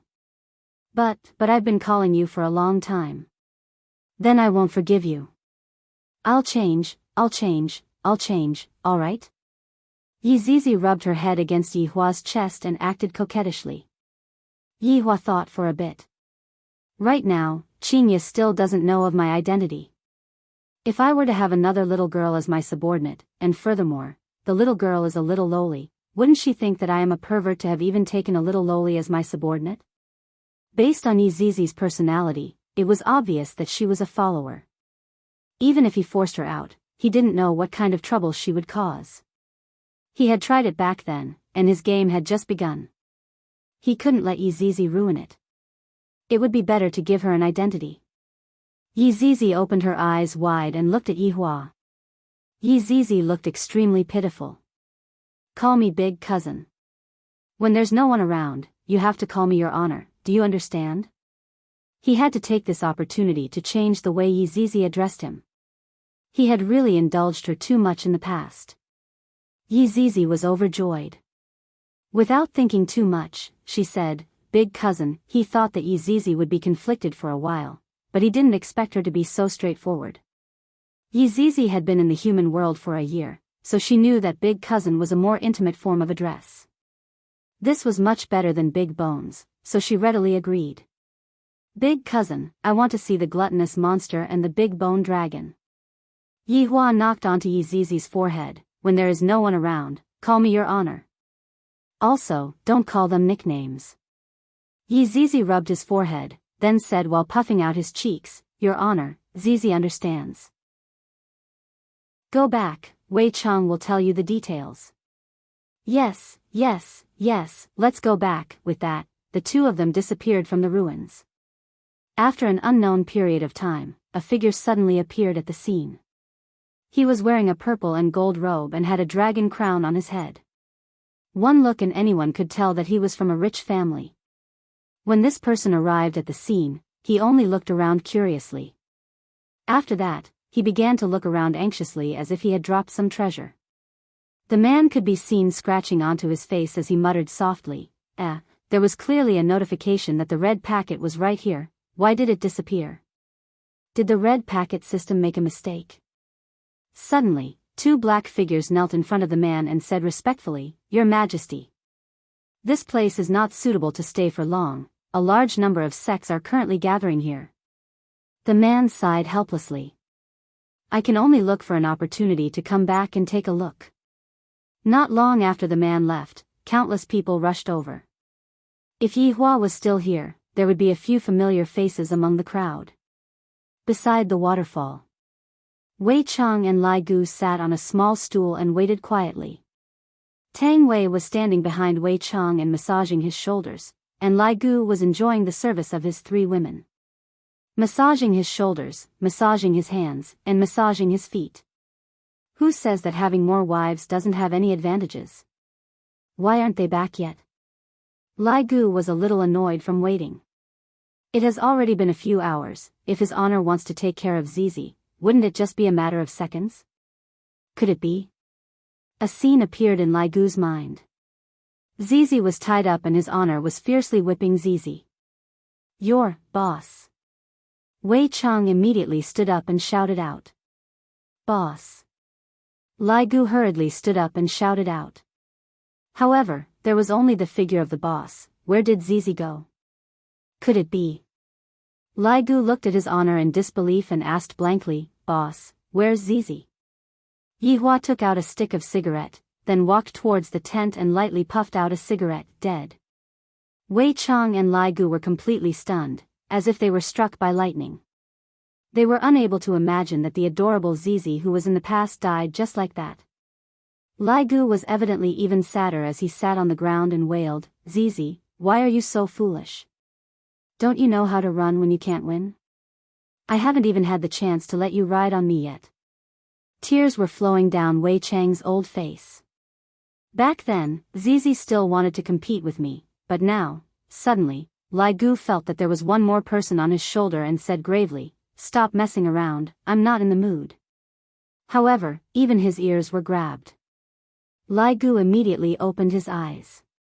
These women are too outrageous, can't they see that I am in a bad mood? However, looking at the swaying ponytail in front of him, Lai Gu was stunned as he slowly turned his head around. Hee, big bone dragon, do you miss Zizi? Yi Zizi could be seen riding on Lai Gu's shoulder while grabbing onto Lai Gu's ears with both of her hands and said sweetly. Lai Gu didn't know how to express his joy at this moment. The expression on his face was very rich as he immediately soared into the sky. Meanwhile, Yi Zizi shouted excitedly, I finally got to ride on the big bone dragon. After flying into the clouds, Lai Gu immediately revealed his true form. Yi Zizi, who was sitting on the bone dragon's back, looked very small. Roar! Lai Gu's excited dragon roar rang out in the sky. However, quite a few people heard it and thought that they were hallucinating. And Lai Gu did not roar a second time, because Yi Hua was warning him. Not long later, the two landed on the ground. Yi Zizi pounced onto Wei Chang's embrace and hung onto him like a koala bear. Gluttonous monster, Zizi saw that you cried just now. Wei Chang laughed lightly, you saw wrongly. Hee, I didn't see wrongly, you still don't want to admit it. When are you going to compete with me? That will require boss's approval. Wei Chang rubbed onto Yi Zizi's head and laughed. Yi Zizi pursed her lips. Suddenly, she saw the four women beside her and her eyes immediately lit up. Wow, what beautiful clothes, I want to wear them too. In actuality, the four maids were still in a state of shock. Originally, they thought that this little loli was an enemy, but they didn't expect that in the end, she was actually an ally. The four maids still didn't know what was going on and appeared very respectful towards Yizizi. "Where did you buy these clothes from?" "I want them too," Yizizi touched onto the lace skirt and asked curiously. "Little loli and uniform fetish."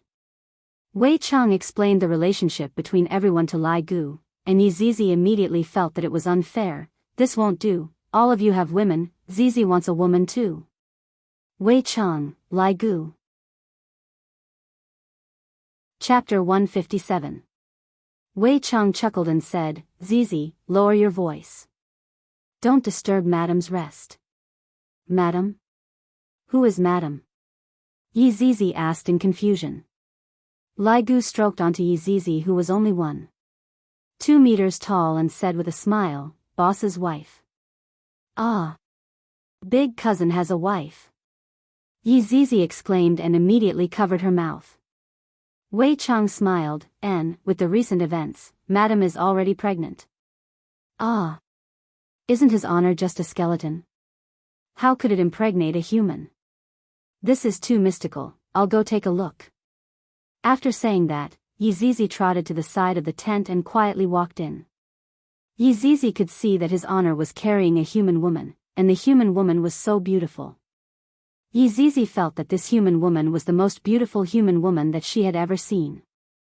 Yihua said faintly, "Be quiet."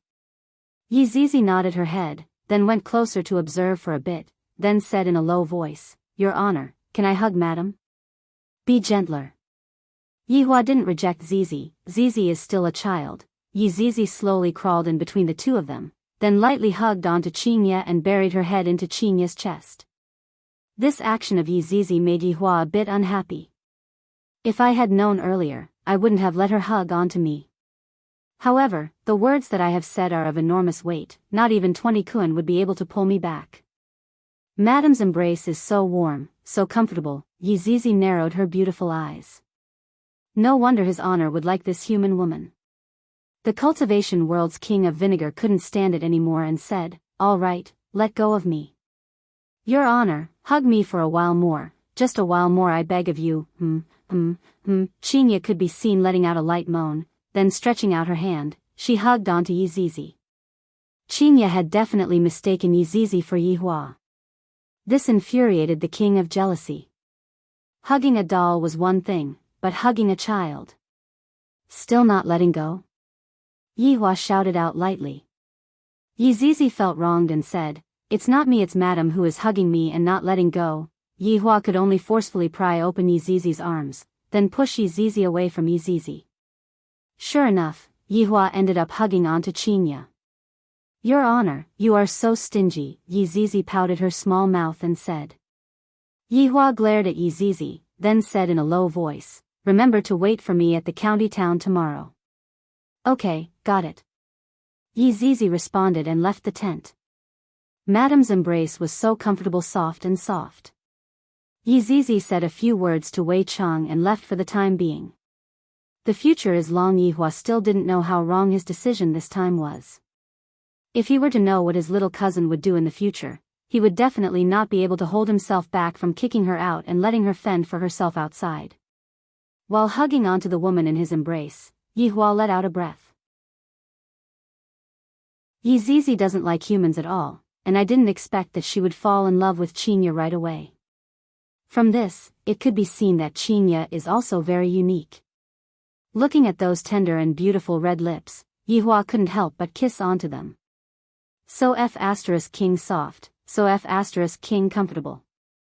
Right now, it was already late at night, and Wei Chang and Lai Gu had also walked into their own tent.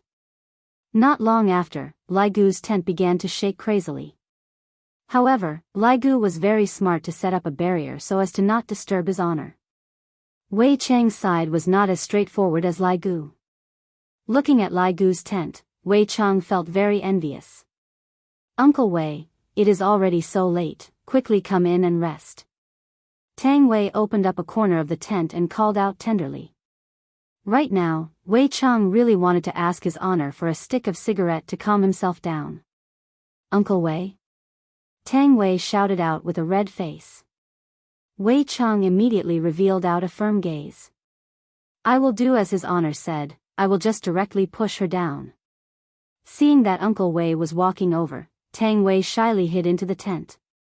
Her face was completely red, and she was extremely nervous.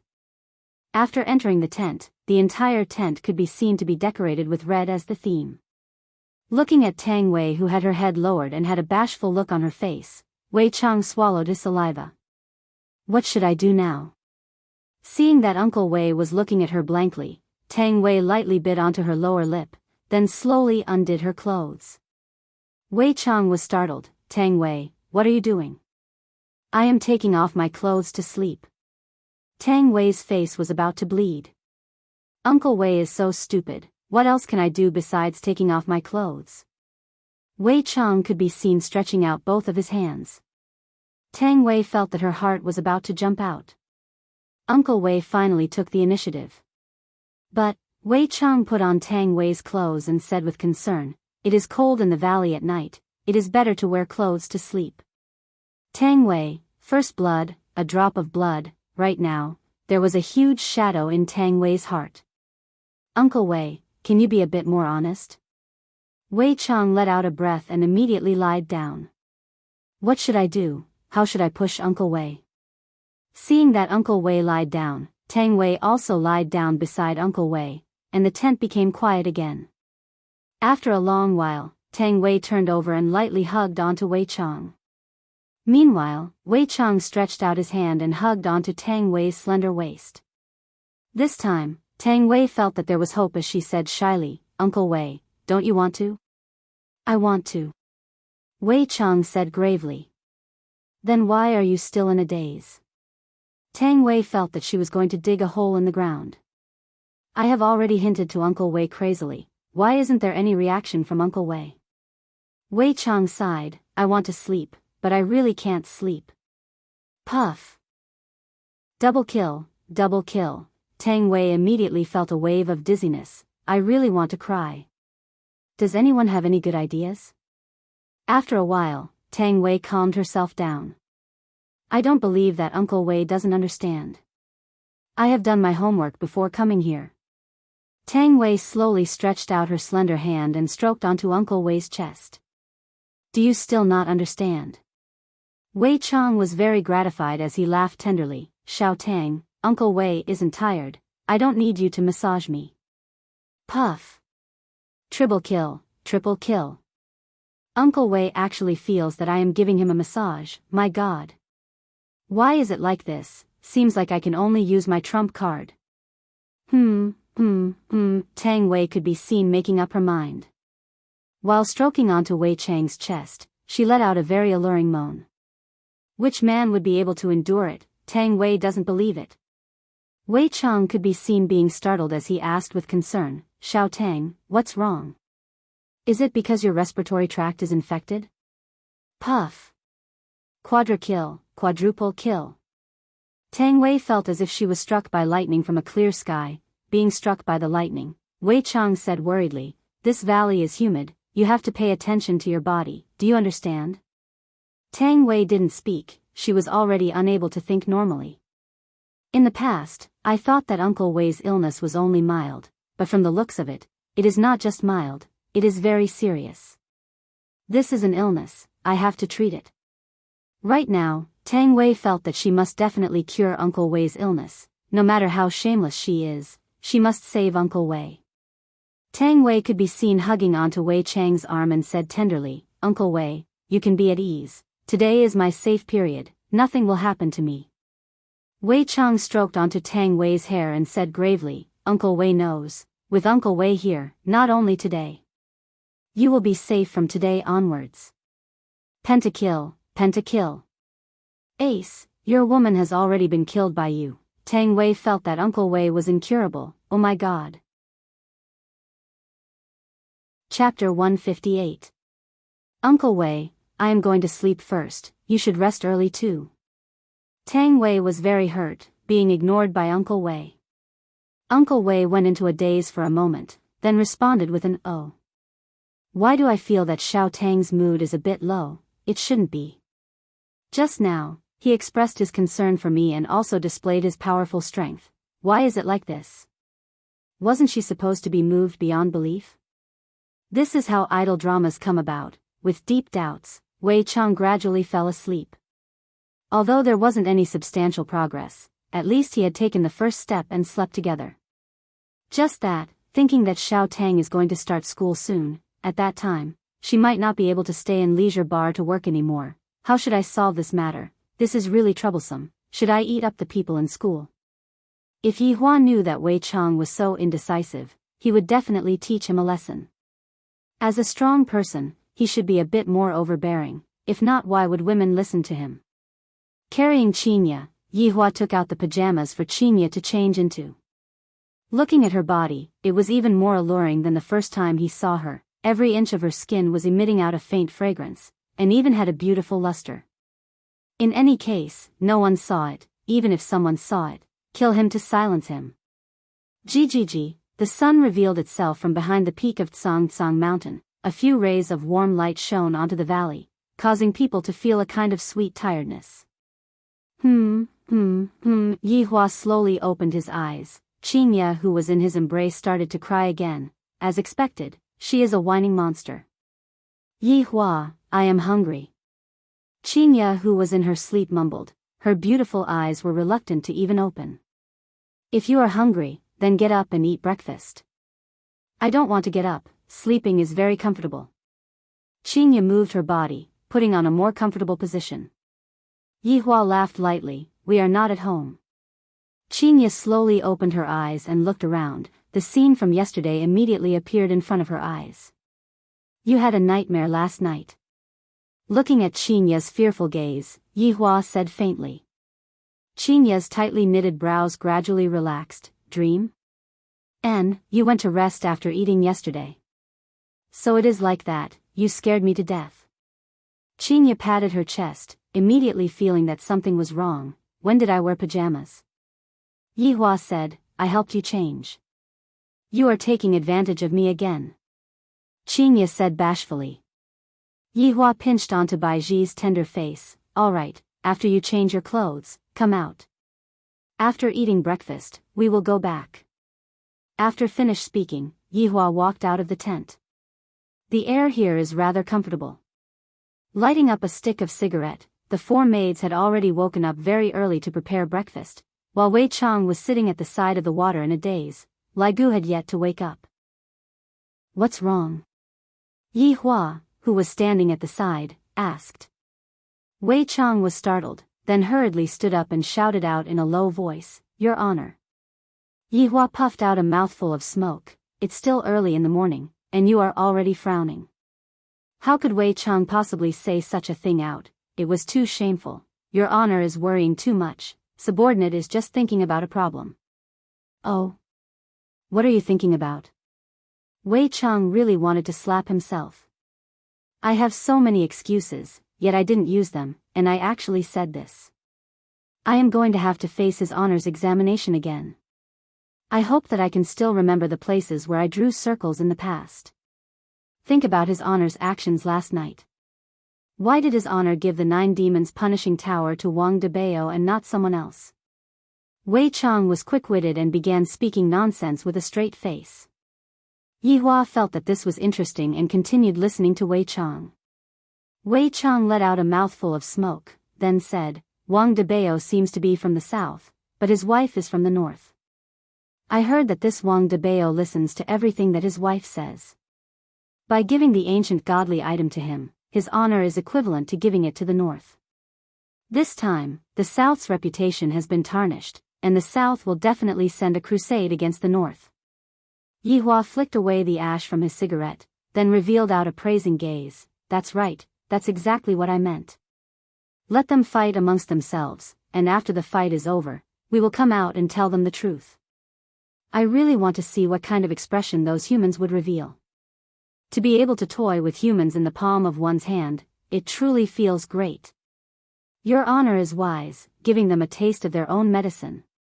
Yi Hua patted onto Wei Chang's shoulder. Not bad, you even know how to speak a few sentences now. When subordinate has nothing to do, subordinate would still read some books about humans. The corner of Yi Hua's mouth curved upwards. All right, go and call Lai Gu to wake up. After eating, we will go and fetch Yi Zizi. Yes. At this time, Qinya finished changing her clothes and came out from the tent. She could be seen opening up her arms, closing her eyes and enjoying the pure air. Unexpectedly, a smell of smoke drifted over. Qinya rolled her eyes at Yi Hua, then went to see what they were going to eat for breakfast. Under Qinya's lead, everyone made a sumptuous breakfast. Sitting at the dining table, Yi Hua naturally sat at the main seat and said, "After eating, we will leave." Leaving in such a hurry? Qinya seemed to have not had enough fun yet. Yi Hua took a bite of the bread, then said indifferently, "I am going to fetch a cousin's sister. She wants to enter the city to study.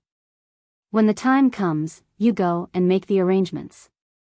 "Oh, is that so? I will make a call and make the arrangements now." "How old is your cousin's sister? Middle school or high school?"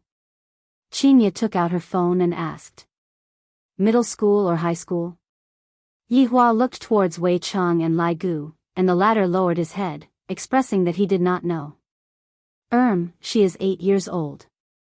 Yi Hua himself did not know either, because he had never studied before.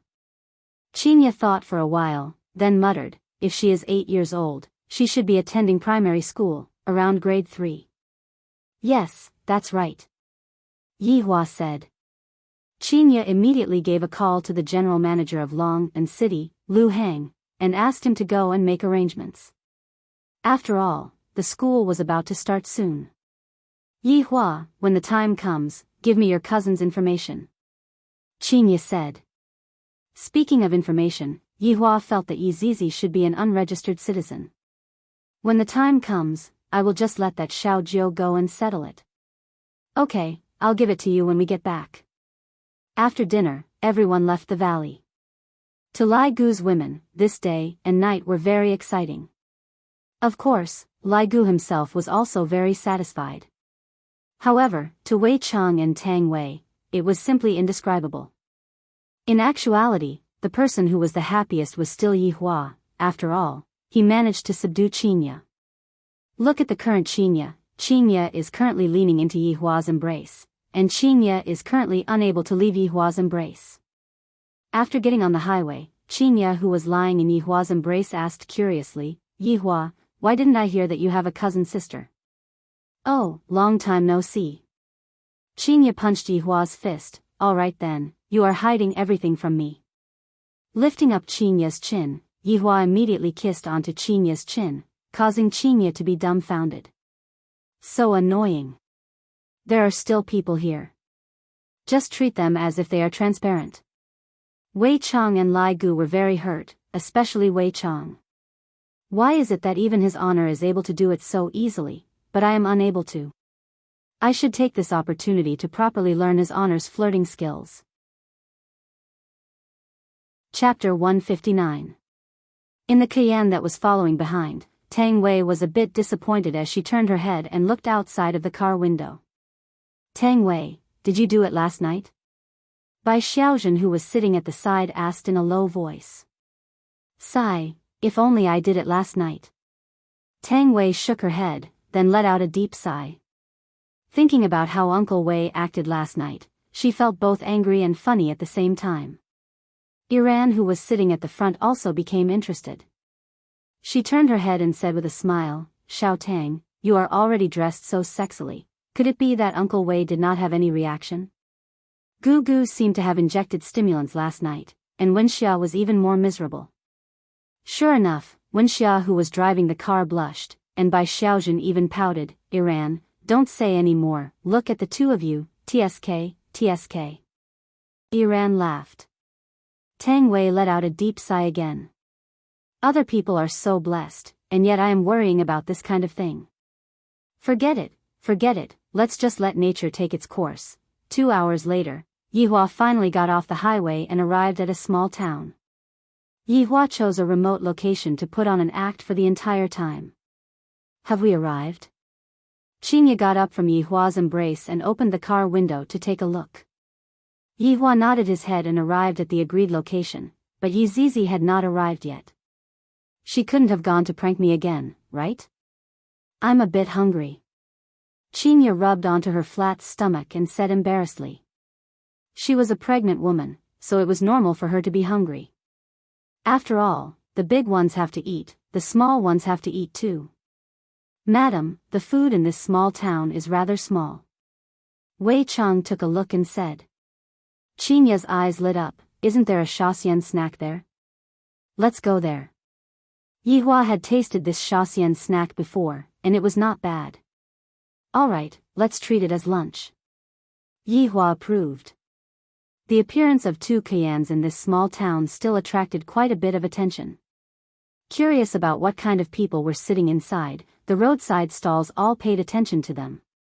When they saw the people that got off the car, all of the male's eyes almost popped out, especially the one that was in the car at the back. He was simply about to spurt out blood. I can't take it anymore. I can't take it anymore. As celebrities, the three of them had already secretly changed their appearances before they alighted from the car. This was also done by the Lai Gu sect. It was more convenient for them to go out and play together. After all, it was more exciting outside than at home. Although the beauty in the car behind made people spurt blood, the woman in the car in front helped them stop the bleeding. It was a sacred and inviolable feeling, so beautiful that it felt unreal. But it was such a woman, that willowy waist was actually hugged by a man. God damn it. But for some reason, everyone felt that this group of people seemed to revolve around this man. It was really incomprehensible. Wasn't he just good-looking? This was really an era where looks mattered. Right now, Yi Hua was also contacting Yi Zizi. Yi Zizi expressed her apologies and said that she would be coming over immediately. There was no one in the snack bar in Shaxian County. The boss was sitting at the table. There was a mobile phone, dumpling wrappers, and minced meat on the table. He was watching a drama while making dumplings. Hearing the sound of the door opening, the boss looked up and was shocked. He hurriedly rubbed his hands and asked with a smile, "What would you like to eat?" Qinya looked at the menu on the wall and said faintly, "A set of steamed dumplings." Yi Hua, what do you want to eat? Stir-fried rice noodle, add an extra egg. Yi Hua said faintly. Lai Gu pursed his lips, give me a set of mixed noodles. Wei Chang asked Tang Wei concernedly, Xiao Tang, what do you want to eat? Anything will do. Tang Wei's mood was a bit gloomy, but it was also normal. Last night, I had already hinted at Uncle Wei so crazily, but Uncle Wei did not even have any reaction. Thinking up to here, Tang Wei was greatly shocked. Does it mean that people can't get it up after reaching middle age? And Uncle Wei was embarrassed to say it out. I am too stupid, isn't this the same as rubbing salt on Uncle Wei's wound? I shouldn't be doing this, I should think of a way to help Uncle Wei nourish his body and recuperate for a bit. Then, I will go and inquire about the old prescriptions of the people and prescribe some medicine for Uncle Wei to eat. Wei Chang was still looking at the menu, and Tang Wei who was behind him had already given him the title of impotence. Give me a ginseng black chicken soup then. Wei Chang said. Tang Wei had an, as expected, look on her face. Even Uncle Wei himself knows to nourish his body. My pitiful Uncle Wei has fallen into a chronic illness after reaching middle age. In the future, I have to take good care of him and not let Uncle Wei get injured again. Thinking about last night, Uncle Wei was definitely very gloomy. Last night, Wei Chang was indeed very gloomy. The four of them sat at a table, and very quickly, the steamed dumplings were served. Qinya felt that the steamed dumplings were pretty good. Yi Hua, does your cousin live here? Qinya asked curiously. That's right, I just want to go out and see the world. Yi Hua could only say this. Qinya said tenderly, girls should go out and see the world in the first place, only then would they not be cheated by bad men. This is scolding the locust tree while pointing at the mulberry tree. Wei Chang and Lai Gu really wanted to change to another table. The madam is too formidable, to the point that even his honor is speechless. Then, you have to go out and see the world more. Yi Hua was not someone who was easy to provoke. Qinya snorted and no longer paid attention to Yihua. You only know how to talk back, zzz. The sound of the door attracted everyone's attention. The boss who was currently working looked towards the door, and the spoon that was in his hand even dropped onto the ground. This loli is simply asking for my life. Yizizi could be seen wearing a light blue off-shoulder princess dress.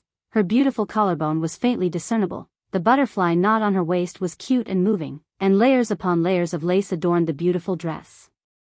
She was wearing a big round hat on her head, and her twin ponytails were hanging very naturally behind her head. Different from yesterday, her ponytails were slightly curled up today. Seems like she might have gone to have her hair permed just now. Her pair of small hands were even wearing long gloves, and she was even holding onto a cute little umbrella. She looked just like a little loli that walked out from a two-dimensional world. Looking at Yizizi, who was dressed up like this, Yihua couldn't help but feel a bit of a headache. She is your cousin? Qinya mumbled and asked. Yihua nodded his head. I feel that she has seen more of the world than me. Qinya felt that this little loli was a princess from a European royal family. For her to be dressed up so gorgeously, it seemed as if she was going to attend a very important banquet. Yizizi was indeed thinking like that. In any case, it was her first time meeting the madam, so of course, it had to be a bit more grand. Thus, she forgot about Yihua's words. Big brother, Yizizi waved her hand excitedly, and her pair of eyes curved into the shape of a crescent moon. If it was possible, Yihua didn't want to respond. Coming. Hello, big sister-in-law, I am Yizizi. Yizizi directly ran in front of Qinya and used that lowly voice to act cute. In actuality, Qinya had never seen such a cute little loli before, but why do I feel that she looks familiar? I seem to have seen her in my dream last night. Of course, Qinya had seen Yizizi, who was lying in the coffin before, just that, Yihua said that it was a dream. If I give birth to a daughter, I will definitely dress up like this too. Yizizi, you are so cute. It was rare for Qinya to reveal a smile towards a stranger. Hee, big sister-in-law, can Zizi hug you? Chapter 160. This was the death stare of a supreme being, no, the stare of the Vinegar King. What are you hugging? Yihua shouted out coldly. In this world, I am the only one who is capable of hugging. Sure enough, Yizizi's hand that was stretched out immediately retracted back, then lowered her head, causing Qinya's heart to ache endlessly. What are you doing, yelling at a girl?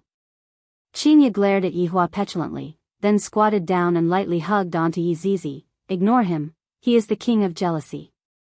Yizizi's face immediately brightened up, and with a smile on her face, she leaned into Qinya's embrace. Sister-in-law, your embrace is so warm. This little girl was too good at talking, just like Ali. Zizi is also very pretty.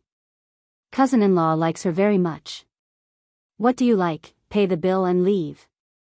Yihua was in a bad mood. Standing up, he walked to the door and lit up a cigarette. Seems like I didn't burn enough yesterday. Qinya laughed bitterly, don't care about him. Zizi will listen to big sister-in-law whatever big sister-in-law says, Zizi will do it. In the past, Yizizi did not have any backing, but right now, with Qinya as her backing, Yizizi's career would definitely soar. So obedient. Qinya stretched out her hand and pinched onto Yizizi's little face. Wei Cheng and Lai Gu were immediately startled. However, Yizizi didn't react excessively. She was still smiling, which made the two of them feel relieved. They were afraid that Yizizi would instantly kill the madam.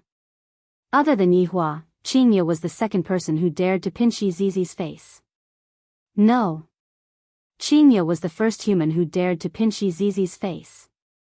Yihua gave a serious warning to Yizizi, while Yizizi expressed that it was sister-in-law who was holding her hand, and that she was being wronged. Only a fool would believe you. Half an hour ago, Qinya was still snuggling up to Yihua, and right now, Yizizi was sitting in the middle of the car. Sit in the car at the back. Yihua said. Yizizi immediately revealed an expression of fear, then immediately hugged onto Qinya. Pouncing onto Qinya was a matter of course. Qinya patted onto Yizizi's shoulder, then said to Yihua, why are you being so fierce for? The one who was supposed to receive it is you, and the one who is supposed to be scolding right now is also you.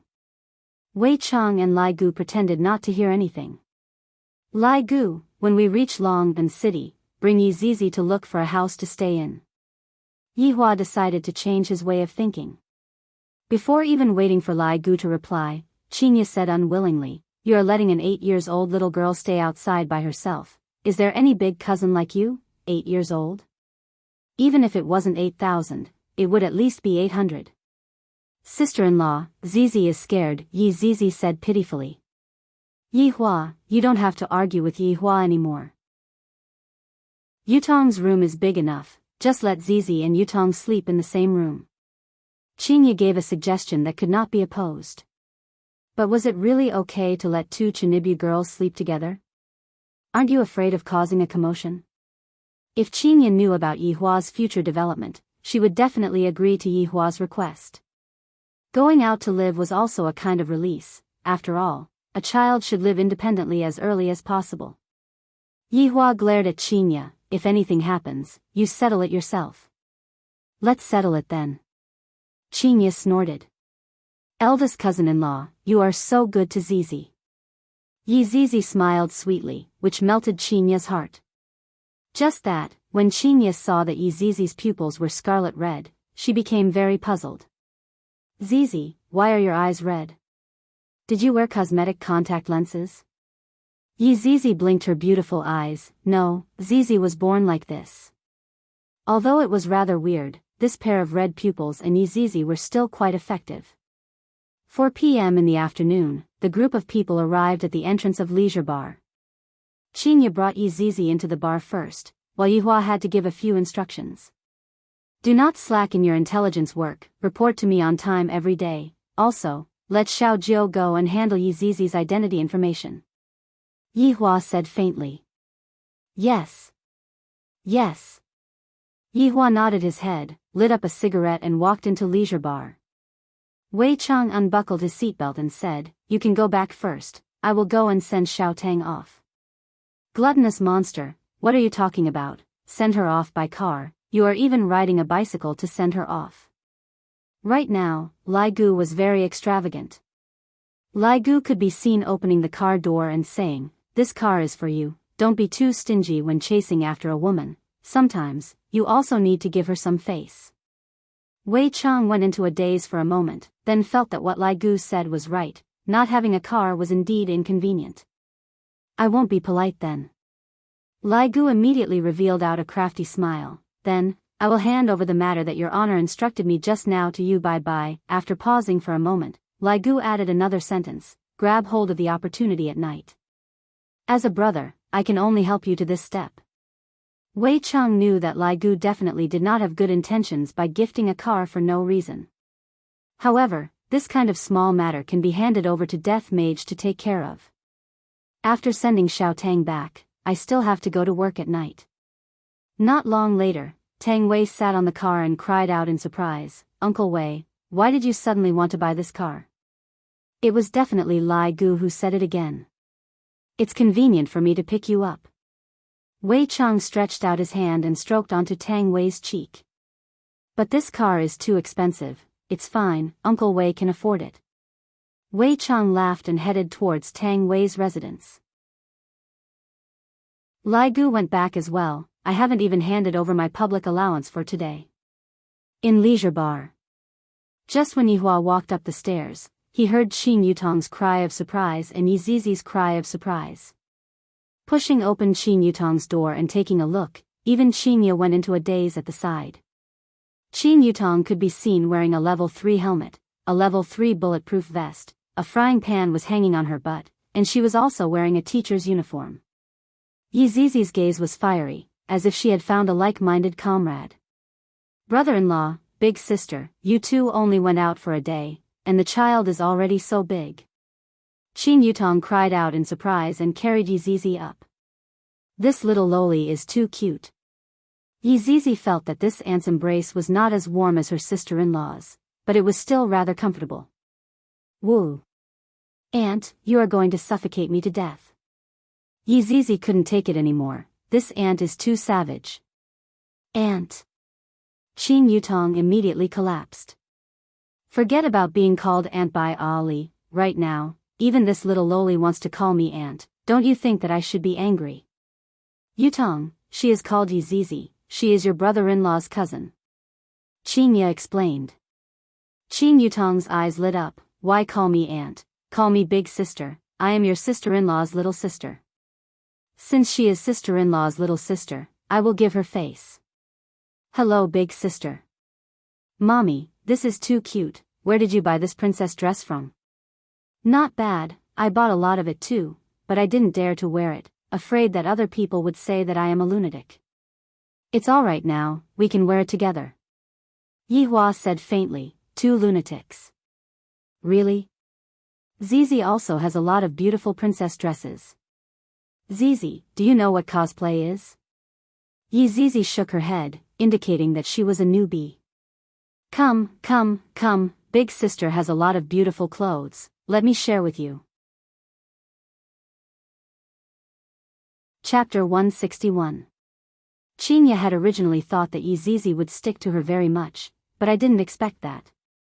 Yizizi would be snatched away by her younger sister. It's just a few pieces of clothing, do you think that it'll hurt or not? Yihua walked in front of Qinya and said faintly, this is just the beginning, in the future, you will have to suffer. After finished speaking, Yihua walked into the bedroom and prepared to take a bath.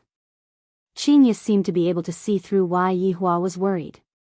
Look at that smug look on her little sister's face, as if I have a lot of beautiful clothes that you don't. Meanwhile, Zizi's eyes were shining brightly, and her face was filled with envy. Letting out a sigh, Qinya walked into the bedroom, and just happened to see that Yihua was currently changing his clothes.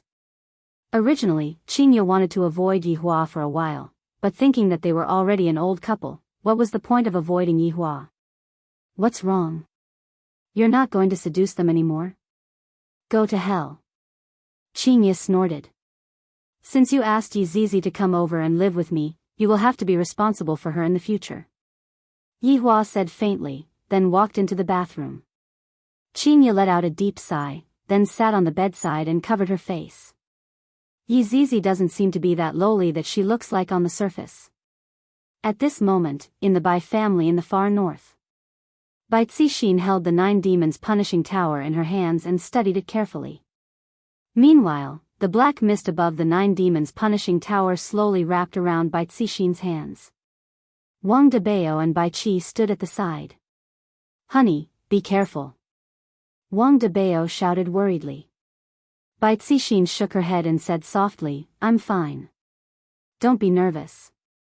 Sure enough, the black fog only circled around for a while before shrinking back into the tower. We have the 9 demons punishing pagoda. Our Bai family can also become an aristocratic family. Bai Cixin slowly put down the 9 demons punishing tower. Her beautiful eyes were filled with the yearning for power. Congratulations on getting your wish, big sister, Bai Qi said with a smile. Wang Debao was the same. Congratulations, my wife. Bai Cixin chuckled. Our Bai family is not the only one who has an ancient godly device, the Shao family also has one. However, there is only one spot. Sis, why don't we destroy the Shao family? Bai Qi suggested. Bai Cixin picked up the teacup, blew on it gently, and took a sip. I want to, but there are rules. Shao Yi is at his weakest right now. This is indeed a good opportunity. Wang Debao said in a deep voice, how about I go there and probe it first? There's no need for that, so as to avoid alerting the enemy.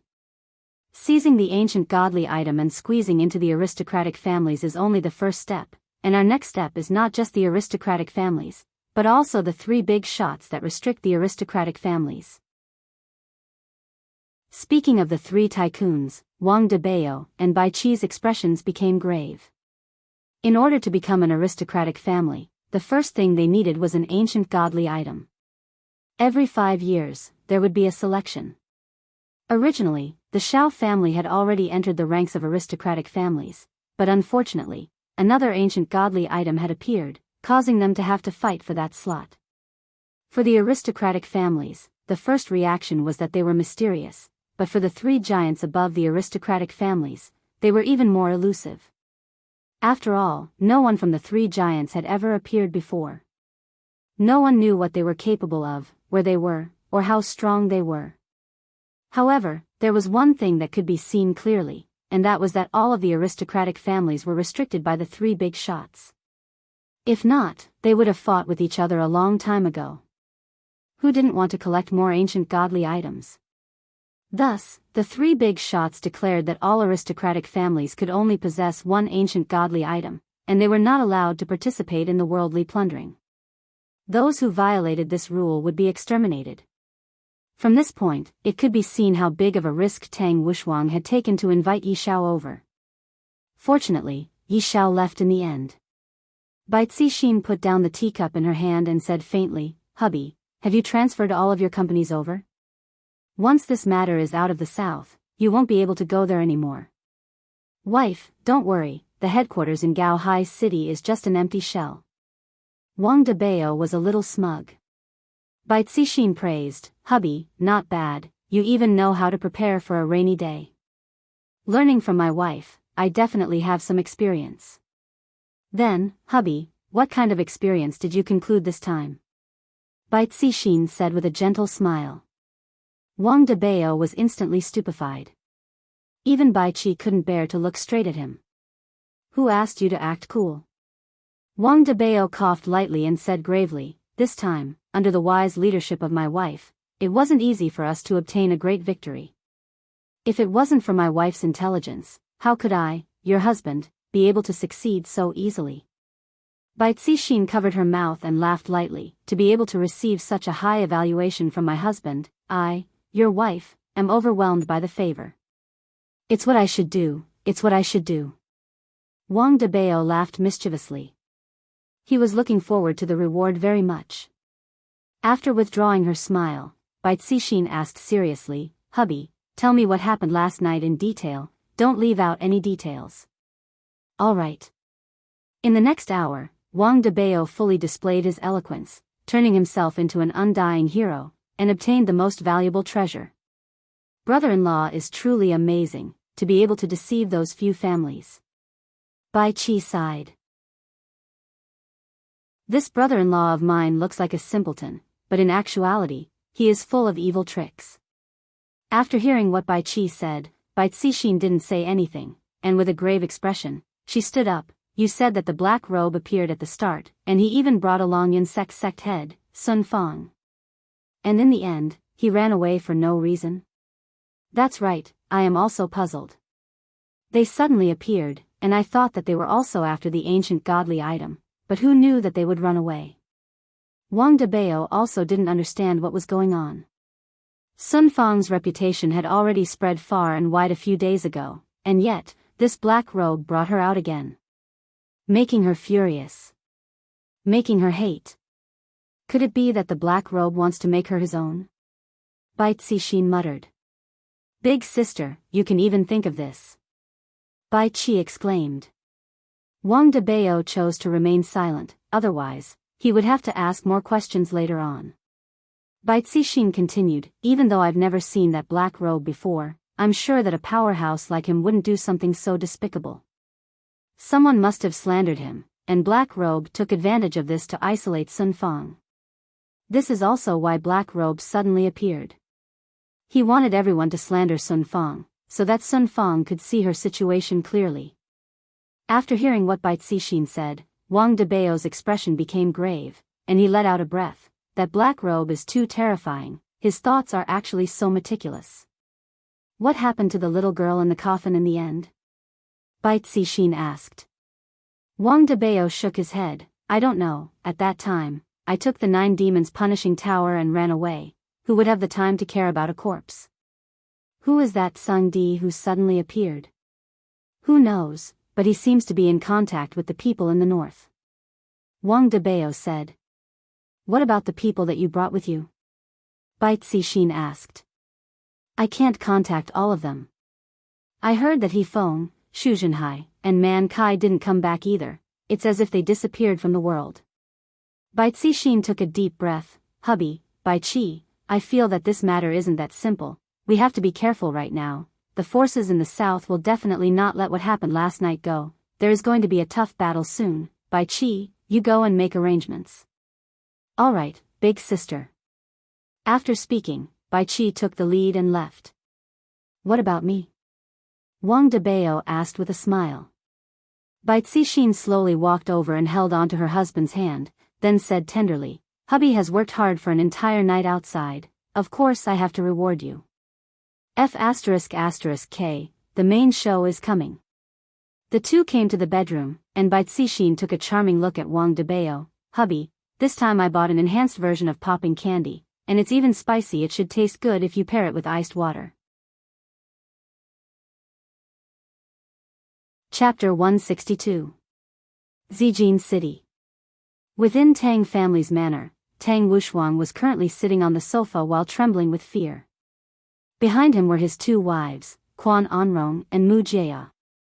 A middle-aged man was sitting on the sofa in the middle. His hair was smooth and shiny, thick eyebrows, big eyes, tall nose bridge, and the shape of his face was even more so the golden ratio. Just that, his dressing was a bit casual, with a shirt, flowery shorts, and flip-flops. The man looked at his phone, then picked up the teacup and took a sip, and his brows slightly wrinkled. Upon seeing that, Mu Jia immediately walked forward and personally poured the tea for him. Suddenly, the man shouted out, "This damned author is breaking a chapter again. It's fine if he updates slowly. He even breaks chapters every day, and he even shamelessly asks for tips, ask for recommendation votes. Wushuang. Send me a box of razor blades to this author, forget it. Directly find this author for me and ask him to update for me every day. If he doesn't update, I'll beat him to death." Tang Wushuang laughed dryly, "All right master, I'll do it immediately." The man's name was Gue Qingren. 5 years ago, he saved Tang Wushuang who was on the verge of death and taught him some skills. After that, Tang Wushuang returned to the city and showed off his capabilities, taking back everything that belonged to him. Gue Qingren put down his phone, then picked up the teacup again and took a sip. "It has been a few years since we last met, Wushuang, your harem has increased again.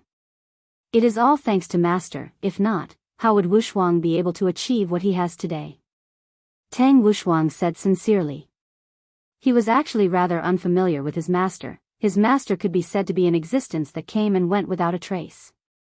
"Woman, you have indeed achieved something, but your authority did not change at all. Master is a bit disappointed." Gue Qingren put down the teacup and took out a stick of cigarette. Tang Wushuang immediately lit up the cigarette and said, "Master, disciple has already reached this stage. Disciple is also powerless. It is too difficult for disciple to climb any further. With your current mentality, it would be good if you don't drop." Gue Qingren took a puff and said disdainfully. Tang Wushuang lowered his noble head and did not have any temper in front of his master. "Master can poke me to death with just a finger. The reason why master came this time is to ask you why you didn't manage to seize the ancient godly item. The reason why master came this time is to ask you why you didn't seize the ancient godly item." Quan Anrong could be heard saying, "Master, you can't blame Wushuang entirely. He called Yi Xiao over, but Yi Xiao didn't keep his promise, and also, Anrong, don't speak." Tang Wushuang shouted in a low voice. Gue Qingren's gaze turned intent, and he slowly said, "Wushuang, not only do you not have the drive to improve, but the women you teach are also lawless. Women shouldn't interrupt when men are talking." Quan Anrong's pretty face instantly collapsed. "You two leave first," Tang Wushuang said gravely. "Originally, I thought that by bringing the two of them by my side, they would be of some use. After all, their brains were very good. But I didn't expect that it would be like this." Mu Jia pulled Quan Anrong away quickly. Her husband's master was moody and very strange. He could even be so engrossed in reading novels. "Master, they are not sensible, please don't be angry." Tang Wushuang fawned. Right now, in this kind of situation, he still needed his master's help. "They don't know any better, and you don't know any better either. This woman has messed up your mind." Tang Wushuang hurriedly replied, "Yes, yes, yes, what teacher said is correct. Back then, I saved you on a whim and taught you some cultivation techniques. You performed well in the past few years, but this year has disappointed me. When you go out, don't say that you are my disciple. Tang Wushuang lowered his head and listened to his master's lecture. Gue Qingren let out a sigh of relief. The 9-devil punishment tower is in by family's hands? Hearing that master changed the topic, and it was an ancient godly item, Tang Wushuang felt that his hope was ignited again. As long as master is willing to make a move, then everything will go smoothly. That is indeed what the scout reported. After Wang Debao obtained the 9-devil punishment tower, he hurriedly rushed to Zijin City and went to Bai family. Gue Qingren paused for a moment. Right now, Bai family has an ancient godly item, Shao family also has one, but you don't. Could it be that you still want master to help you snatch it? Disciple doesn't dare. The rules of aristocratic families cannot be changed. If you want to squeeze in, you have to snatch it. Which family do you think is easy to snatch? Gue Qingren asked faintly. Is there a need to ask? It is definitely Shao family's Shenyuan sword. Shao family. Tang Wushuang said gravely. Since you know it is Shao family, why didn't you make a move? Gue Qingren asked back. Tang Wushuang still remembered their old relationship. After all, Shao Yi had helped him quite a bit back then. Now, it is really hard to stab him in the back. When one is in a great position, one will slay a god, not to mention an individual. Disciple has learned his lesson. The living room instantly quietened down, and Tang Wushuang didn't even dare to breathe loudly. I heard that everyone died last night, and all of them were sucked dry. Gue Qingren suddenly asked. And the news just spread out, and the 3 major powers in the north also went missing. Gue Qingren said calmly, seems like it was done by the person in the coffin. Master, you know about it? If I didn't guess wrongly, all of you fell into a trap. Gue Qingren laughed lightly, picked up the Snickers bar on the table, opened the packaging, and slowly chewed on it. Tang Wushuang turned pale with fright, and he instantly understood something. Master, compared to this person? We are about the same. Tang Wushuang's heart sunk. Master actually has such a high evaluation of this person, unimaginable. That's right, what is going on with that black robe? Gue Qingren continued to ask. Tang Wushuang told him the cause of the matter, and Gue Qingren fell into contemplation after listening to it. After a long time, Gue Qingren said faintly, this black robe isn't a big deal, the important point is the person behind him. But right now, everyone in the circle is saying that the black robe is the boss. Gue Qingren's gaze turned cold. I should have really killed all of those women of yours. Did your brain get clamped by women until you became stupid? You can't even see through this kind of scheme. But, Wushuang, let Master ask you a question. When have you seen Master make a move before? Tang Wushuang swallowed his saliva. Indeed, I have never seen Master make a move before. Never. A truly powerful person would not even spare a glance for ants. In his eyes, ants are merely dust. Gue Qingren said in a deep voice, as if he had met his match. Master is powerful like this. Tang Wushuang immediately bootlicked. As expected, it is useful. Gue Qingren leaned on the sofa, and with a deep gaze, he said faintly, Master has a feeling that the dispute between the North and the South was planned by this bar. Wushuang, investigate this bar properly. Disciple understands, Master, then who exactly is the boss of this bar? Gue Qingren let out a heavy sigh. If it isn't that boss, then it is that security guard. One of them is the mastermind behind the scenes. Alright, Master is going to rest now. Master, do you want Disciple to make arrangements for you? It is better for you to keep those useless women for yourself. Don't forget to help Master tie up that author. If he doesn't write, I will break his legs. Chapter 163. In another place in Zijin City, it had lost its former glory and seemed very gloomy. At night, the entire mansion would be pitch black like a haunted house. This was the once glorious Shao mansion. At this moment, Xiao Yi was sitting cross-legged in a secret room and cultivating. However, could his heart calm down? From his furrowed brows, it could be seen that he could not calm down. His beloved wife had died, but he did not even dare to hold a funeral. Her body was still sealed in ice. His son only knew that his mother had gone on a business trip. It had only been a few days and he was already clamoring for his mother to come back. However, could she come back? She could not. Opening his eyes, Xiao Yi's eyes were bloodshot. The battle with the black-robed man had caused his blood to flow in reverse and left behind a root that could not be removed. His beloved wife's death had damaged his heart and veins. With these kinds of injuries, there was no way he could recover and he would not be able to hold on for long. However, he was dead. What about them? What about the children? His former enemies would turn their spears to them. Thinking about this, blood flowed out from the corner of Xiao Yi's mouth. He was beyond cure. Dragging his heavy body, Xiao Yi opened the door to the secret room. However, the moment he walked out, his slightly bent back straightened. He swallowed his bitterness to prevent the women from worrying. Enduring the chaotic spirit energy in his body, Xiao Yi came to the main hall. Who would have thought that all the women would be gathered together as if they were having a meeting? Big brother Xiao, you came out of seclusion. Yuqi quickly went up to support him. Her stomach was already slightly bulging. Looking at Yuqi's stomach, Xiao Yi squeezed out a smile. Are you all right? Big brother Xiao, don't worry about us. We are fine. Yuqi supported Xiao Yi as they sat on the main seat. Shu Nan's face was calm as she walked to her husband's side and wanted to take his pulse. Xiao Yi knew what Shu Nan wanted to do, so he dodged. Not only was his seclusion useless, but his injuries had worsened. He did not want them to know about this. Even if they wanted to know, this was not the time. Shu Nan frowned and was very worried. The more her husband acted like this, the more serious his injuries were. What are you guys talking about? Xiao Yi tried to maintain a relaxed state. He had been in seclusion these past few days and did not know about the outside world. Yuqi smiled and said, nothing, it's just company matters. Do you need to do this to the company's matters? Just say it, no matter how big the matter is, it is already in the past. Xiao Yi laughed bitterly.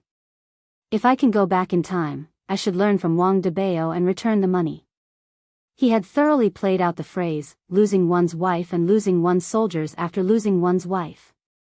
The girls looked at each other. Finally, Shu Nan told them what had happened these days. Wushuang is here to give money? Xiao Yi felt gratified. At least he hadn't made friends with this brother for nothing. Yuqi didn't understand it that way. Brother Xiao, when Wushuang came that day, you were already in seclusion, and he looked a little absent-minded. I don't think it was as simple as giving him money. Maybe he's worried about my injuries. Wushuang isn't as bad as the other families. Xiao Yi's voice wasn't strong and was very weak. The women did not continue to speak, lest they made their husbands angry. They had to take it slow, because the next matter would be even more serious. After a long time, Xiao Yi listened to everything and didn't have much of a reaction. Instead, he let out a sigh of relief. The heavens wanted my Xiao family to die. The women didn't say anything. They didn't want to continue to provoke their men. Yuqi said seriously, Brother Xiao, the Bai family might do something bad to us. We should plan ahead. Bai family? I'm afraid it's not just the Bai family. The Xian Yuan sword in my hand is a hot potato that everyone wants. Xiao Yi said coldly. If a tiger fell to the plains, it would be bullied by dogs. Brother Xiao, how about we hand over the sword and let them do whatever they want? Shu Nan's suggestion was probably what all the women were thinking. If the sword was gone, it was fine as long as the person was still alive. However, Xiao Yi didn't think so. If the sword was gone, it would only speed up the process of death. They didn't dare to do anything now because they didn't know how injured they were. Once they found out, they would probably attack. The only thing they could do now was to use the Xian Yuan sword to exchange for their lives. Don't worry, I have plans. Xiao Yi smiled. If the sword couldn't exchange for their safety, then he would exchange for his life. The women had blind trust in their husbands. They thought that Xiao Yi really had a good idea, so they were happy. Brother Xiao, let's eat first. Only when we are full will we have the strength to do things. Yu Qi said tenderly. Together with Shu Nan, she helped Xiao Yi to stand up. And Shu Nan took this opportunity to immediately check her husband's pulse. Her face that was originally still red immediately became pale like a piece of white paper. This kind of pulse is the sign of death. That's why the words I said just now were all lies. Brother Xiao is going to die. Xiao Yi took a look at Shu Nan. His meaning was very clear. He was telling her not to speak carelessly. The happy atmosphere on the dining table was no longer like it was in the past. Meanwhile, everyone in the bar started eating. Crayfish feast. Qinya was immediately stupefied. This is revenge for me for not serving him well during those few days. Not only is he a jealous king, he is also a miser. Wow, crayfish, Zizi loves it the most. Yi Zizi immediately wore her gloves. Yihua coughed lightly and hinted to Qinya. Qinya bit onto her lips and helplessly wore her gloves to peel the crayfish. After dipping the crayfish meat into the gravy, she placed it into her husband's bowl. Yihua was very satisfied. This crayfish meat is becoming more and more fragrant. Qin Yutong looked at the two of them. Just going out for a trip and they have already reconciled, this is really fast. Looking at big sister's expression, needless to say, brother-in-law definitely won. Brother-in-law, eat the crayfish. How could Qin Yutong let go of this time to flatter Yihua? If I want to have meat to eat, I have to flatter brother-in-law. Big brother, here, Zizi will peel the crayfish for you. Yi Zizi and Qin Yutong's mentality was not much different from each other. As for Yihua, he couldn't care so much about it. This is the treatment that a supreme overlord should enjoy, comfortable. Yi Zizi, go to school half a month later and study. Yihua said faintly while eating the crayfish meat and drinking the iced Sprite. You are letting an old monster go to school, aren't you afraid that she will eat all of the teachers in the school? As expected, upon hearing about going to school, Yi Zizi collapsed. Big brother, I don't want to go to school, I want to eat chicken. Yihua and Qin Ye's gaze immediately looked towards Qin Yutong, while Qin Yutong pretended not to hear anything and continued peeling the crayfish. Big sister, eat the crayfish. Brother-in-law, eat the crayfish. Qin Yutong. How can you lead a child astray? Qin Ye criticized harshly. It has only been a few hours, and you have already made an innocent and pure lowly degenerate to the point where she wants to eat chicken without even going to school. Qin Yutong raised up both of her hands and said with grievance, brother-in-law, big sister, you really can't blame me for this. After finished speaking, Qin Yutong even pulled onto Yi Zizi's skirt. Big brother, big sister-in-law, you really can't blame big sister Qin. Big sister only told me how to operate the game, and also how to control the gun and snatch the airdrop. It was Zizi who got addicted to it. Yi Zizi said pitifully. Pooh. Chapter 164. Qinya glared angrily at her little sister and shouted out, Qin Yutong, it's fine if you degenerate yourself, but Zizi is still a child, and you are already bringing her to play games at such a young age? Are you going to bring her to the disco too? Yi Zizi's eyes lit up at the mention of disco dancing. This was something new. However, she remained silent and pretended not to hear anything. Qin Yutong felt wronged to death. This little troublemaker, tricking me. And you are still pretending to be more pitiful than me. Sister, don't be angry. Eat some prawns to calm down. I have no appetite. Qin Ye said angrily. Thinking about how after my child was born, I was led astray by this aunt of mine, I felt that my head was a bit giddy. Yihua, why don't you reprimand her? Qin Ye was not happy with herself scolding Qin Ye, and she even wanted to pull Yihua along to scold Qin Ye's little sister. Yihua knew Yi Zizi very well, and he said, I've already said it before, you will be responsible for yourself. Qin Yutong became happy. I didn't expect that brother-in-law would stand on my side this time. I am so happy. Yi Zizi, there's no room for discussion about the study. Yi Hua said faintly. The main thing was that he wanted to throw Yi Zizi into the school and properly get along with humans. Yi Hua wanted Yi Zizi to not always think about sucking on humans, and Yi Hua wanted Yi Zizi to know how to control herself. Just look at Wei Chang, he is able to control himself so well that he is even able to think. Seeing that his honor's attitude was so unyielding, Yi Zizi could only seek help from Qinya. Sister-in-law, Zizi, are you listening to sister-in-law? Qinya asked with a smile on her face. Yi Zizi nodded vigorously. She felt that there was hope. Then listen to your eldest cousin. Yi Zizi was speechless. Even if he pretended to be pitiful, he wouldn't be able to escape his fate of going to school. The thought of sitting with a group of human children made him want to eat them all up. Zizi, studying is pretty good. If you don't study, you won't even be able to find a job in the future. Qin Yutong patted onto Yi Zizi's head and began to add insult to injury. Yi Zizi pouted her small mouth, then began to peel the prawn pitifully. At that time, I will make a big fuss. Yi Zizi, don't think about useless things. Yi Hua still didn't know what Yi Zizi was thinking about and gave a warning. The family meeting ended here, and Qin Yutong and Yi Zizi breathed out a sigh of relief. They felt like when they were young, they had failed their exams, and were being lectured by their parents. Qinya, didn't you say that you are going to take wedding photos? Hurry up and decide, in case you say that it doesn't look good when you pat me when I have a big stomach.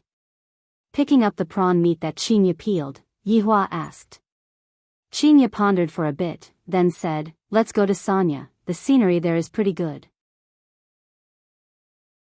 Furthermore, this time, we have only played for a day, so we will be able to play more if we go to Sanya. Why are we going so far away? Yi Hua asked while wrinkling his brows. There is a seascape over there. Long-An City is located inland, and there is only a river there. This time, we can also bring Yutong and Zizi along with us. Qinya felt that this method was feasible. Qin Yutong didn't want to go out and was planning to be a female otaku. Big sister, I am someone who wants to become a female streamer to earn money. Zizi also wants to eat chicken. No, you two have to go. One is the bridesmaid, and the other is the bridesmaid. It's decided. We'll set off tomorrow. The three of them exclaimed at the same time, tomorrow. That's right, I will treat you all to a vacation, and I will pay for all of the expenses. Qinya was very forthright. Since Yi Hua agreed to it yesterday, he followed Qinya's wishes. Meanwhile, Qin Yutong and Yi Zizi let out a heavy sigh. How good is it to stay at home? There is air conditioning, takeaway, and games. Why do we have to go out and suffer? After eating crayfish, Qinya joined the chicken dinner party. Yi Hua really didn't want to say anything. How did you teach them a lesson in the first place, and now, you are in cahoots with them? Where is your moral integrity? Because little Ali was online again. Yi Hua, who was bored, walked downstairs to see if the business had improved or not.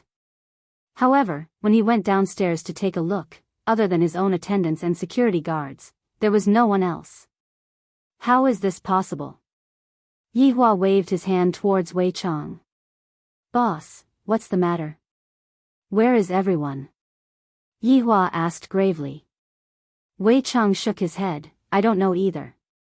A few months ago, this place was filled with people, and as long as I walked downstairs, all kinds of screams would be heard.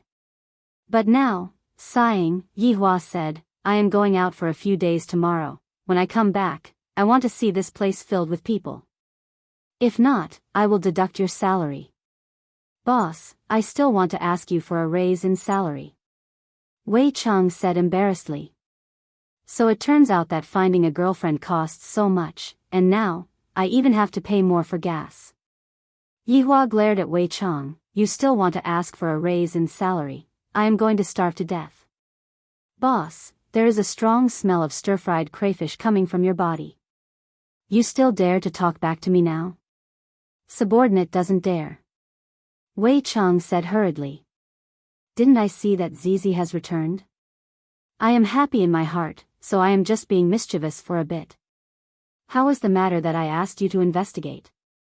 Yihua took out a cigarette and sat on the booth seat at the side. Wei Chang was slightly startled. I seem to have forgotten about it. I am still investigating. If there is really no other way, you can go and add fuel to the fire. The goal is to make them fight, the more miserable the better. Yes. After finished speaking, Yihua stood up and walked towards the outside. Boss, where are you going? Going outside to get some fresh air. Wei Chang replied. His honor even learned how to take a walk after a meal. Seems like it won't be long before he goes to square dance. Thinking about it was just thinking about it. Right now, he still had to quickly contact Death Mage. Yichen took out his phone and gave Death Mage a call. After thinking for a bit, he hung up the phone. Death Mage. Death Mage, who was currently playing the game, went into a daze and hurriedly replied, Master. His honor has ordered you to become a spy and investigate the movements of both the north and south. Wei Chang felt that this was exactly what his honor meant. After all, only a spy would be able to gather a large amount of information, and this was how all spy dramas played out. Spy. Death Mage felt that he shouldn't be called Death Mage anymore, because the quest was no longer related to death. That's right, report to me every day. Your subordinate will obey your orders. After cutting off the connection, Death Mage let out a deep sigh. The missions that his honor gave me are getting more and more difficult. How am I going to play games in the future? Bayubiubiu, the sound of a max-leveled cannon rang out beside him. Sun Fang was also fishing with her phone in her hand. That serious look on her face made it seem like she was taking revenge. That's right, she was taking revenge. Since she couldn't beat him, she would use what he was best at to defeat him. But, this fishing is too much of a scam. I don't even have money anymore, and even eating 3 meals a day is a problem for me. I might as well just return the house and get back the deposit. It is impossible for me to stay on the overpass, but going to the park is a pretty good choice. In any case, if I don't kill him in this lifetime, I swear that I am not a human. Death Mage immediately typed, then used his bone finger and tapped onto Sun Fang's shoulder. I have a way to earn money, do you want to do it? After looking at Death Mage's finger, Sun Fang's brows tightly wrinkled. Death Mage is definitely not doing anything good, but even if I don't have money, I can't defeat him. After thinking for a long time. I'll do it. GGG. Chapter 165. Death Mage already had a plan on how to complete his honor's order. This is going to be a very different kind of spy job, and it is filled with blood and cruelty. I really like it. On the other side, Yihua took a stroll outside, and when he came back, there was an additional document bag in his hands. This document bag was sent over by Lai Gu, and inside the document bag was Yizizi's personal information. Right now, I don't even need to go and look for little Jiu. Lai Gu already has resources in his hands. Not bad, not bad. You are starting to have brains. Returning to the second floor, Yizizi could be heard shouting into the microphone, while Qingye and Qing Yutong were both silent. Auntie, you're such a noob. Little Ali's childish voice sounded from the headset. Yizizi was furious. Don't call me auntie. But you are Auntie Qing's little sister. If I don't call you auntie, what should I call you? Yizizi received 10,000 damage. Have you ever seen such a lowly auntie? Qingye and Qing Yutong smiled tenderly, but didn't say anything. When these two buffoons are placed together, they are simply capable of tearing apart the sky. Enduring the pain of being called auntie, Yizizi decided to defeat Ali with an overwhelming advantage in the game. Little Ali also seemed to know that compared to Yizizi, it was useless. Apart from these 4 people, the other 96 were suffering. Among them, more than 70 heads were split evenly between 2 people. There were also more than 20 who couldn't take it anymore and self-destructed. In the end, as soon as these 2 accounts appeared, all sorts of explosions would appear on the screen. This game couldn't be played anymore. When faced with 2 immortals, you could only kneel. I didn't expect that Yizizi would be so powerful. In the beginning, she was still very unfamiliar with the game, and after a few rounds, it was as if Yizizi was cheating. In a certain live stream room, there were countless bullet screens. Host, aren't you the immortal Slayer King? Now that there are two celestial beings, streamer Celestial Bane, please. Also begging streamer Celestial Bane. Host, please give the world a clean PUBG. On the screen, the host clutched his stomach with a pained expression. I'm really not in the best condition today. I have a stomachache. I'll go offline first. After saying that, the stream went dark. Celestial Bane? Cook me when the time comes.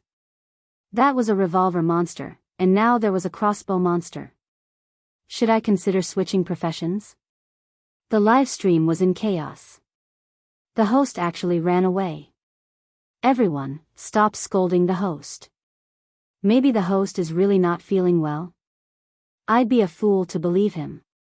Two deities destroyed the balance of the game, and this streamer actually pretended to have a stomachache. Why don't you just say that you're on your period? I heard that my goddess, Yutong, is going to start a live stream and play PUBG. The entire palace was engraved with majestic divine dragons, and each of the 8 dragons coiled around a white jade stone pillar. The 8 dragons had glaring eyes and sharp claws, scales and beards on their bodies, and the dragons had the power to uproot the mountains and rivers. In the sky above the palace, there was actually a waterfall, and the sound of the waterfall was high and low, just like the melody of a zither. Green trees intertwined with each other, and the chirping of cicadas and drums could be heard. It was as if one was at this place, quietly listening to the clear melody of a flowing spring and the green breeze of an ancient pagoda tree. The waterfall flowed along the channel that was dug out and flowed down the mountain, and just happened to fall onto the mountain below. The waterfall flowed into the layer of clouds, disappearing without a trace. At this moment, there were people gathering in the palaces of the various mountains. 8 elders landed in front of this majestic palace, then bowed their bodies and waited. In front of the palace stood 4 golden-robed and silver-armored imperial guards, and their entire bodies were emitting out faint killing intent. After a long time, one of the guards shouted out, "Enter." The 8 elders slightly straightened their bodies and walked into the palace. On the throne at the center of the palace, a woman with extraordinary aura could be seen sitting on it. On her head was a dragon phoenix golden crown, and her appearance was picturesque. Although her pair of eyes were beautiful, there was a layer of frost on them. The dragon-patterned purple robe that was worn on her body made the cold aura that she was emitting rise to a peak. This was a woman that even men would not be able to raise their heads. Her name was Donghuang Baiji. Subordinates kowtow to your majesty. The 8 elders bowed and greeted. Donghuang Baiji, who was sitting on the throne, had a calm expression on her face, and not a single ripple could be seen on her face. Donghuang Baiji slowly raised her hand. The 8 elders stood up and stood on both sides of the palace. Yuenda, what is the matter that requires us to discuss in the middle of the night? Donghuang Baiji asked faintly. A relatively short and small elder stood out, then cupped his hands and said, "Your Majesty, a demon has appeared in the secular world. That 9 demons punishing tower cannot be considered to be a demon." Donghuang Baiji said faintly, seemingly not placing the matter in her eyes at all. Chapter 166.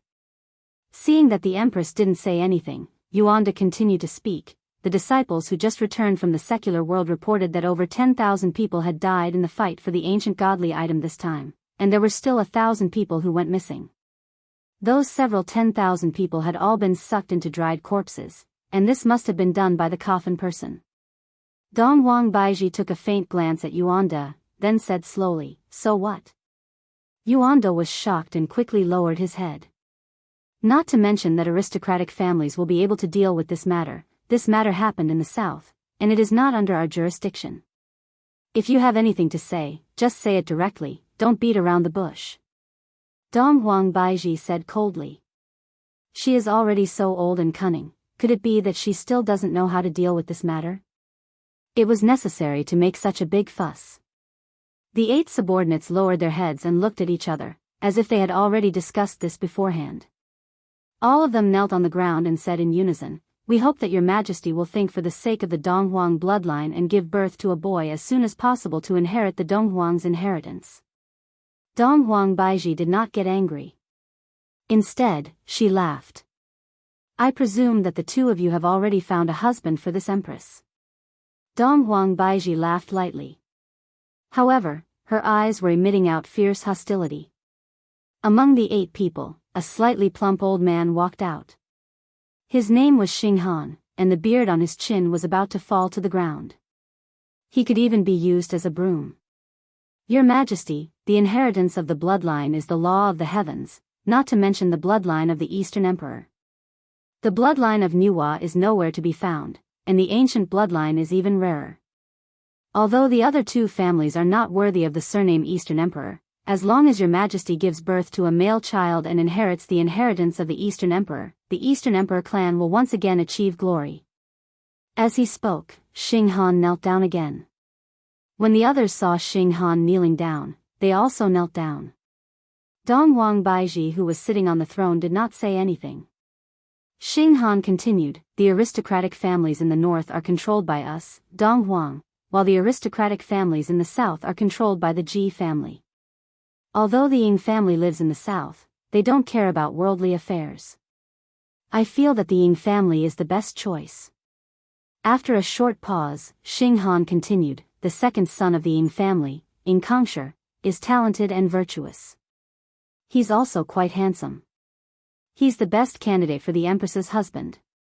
"Are you done?" Donghuang Baiji asked faintly. "Empress. All of you can leave." Donghuang Baiji waved her hand and stood up.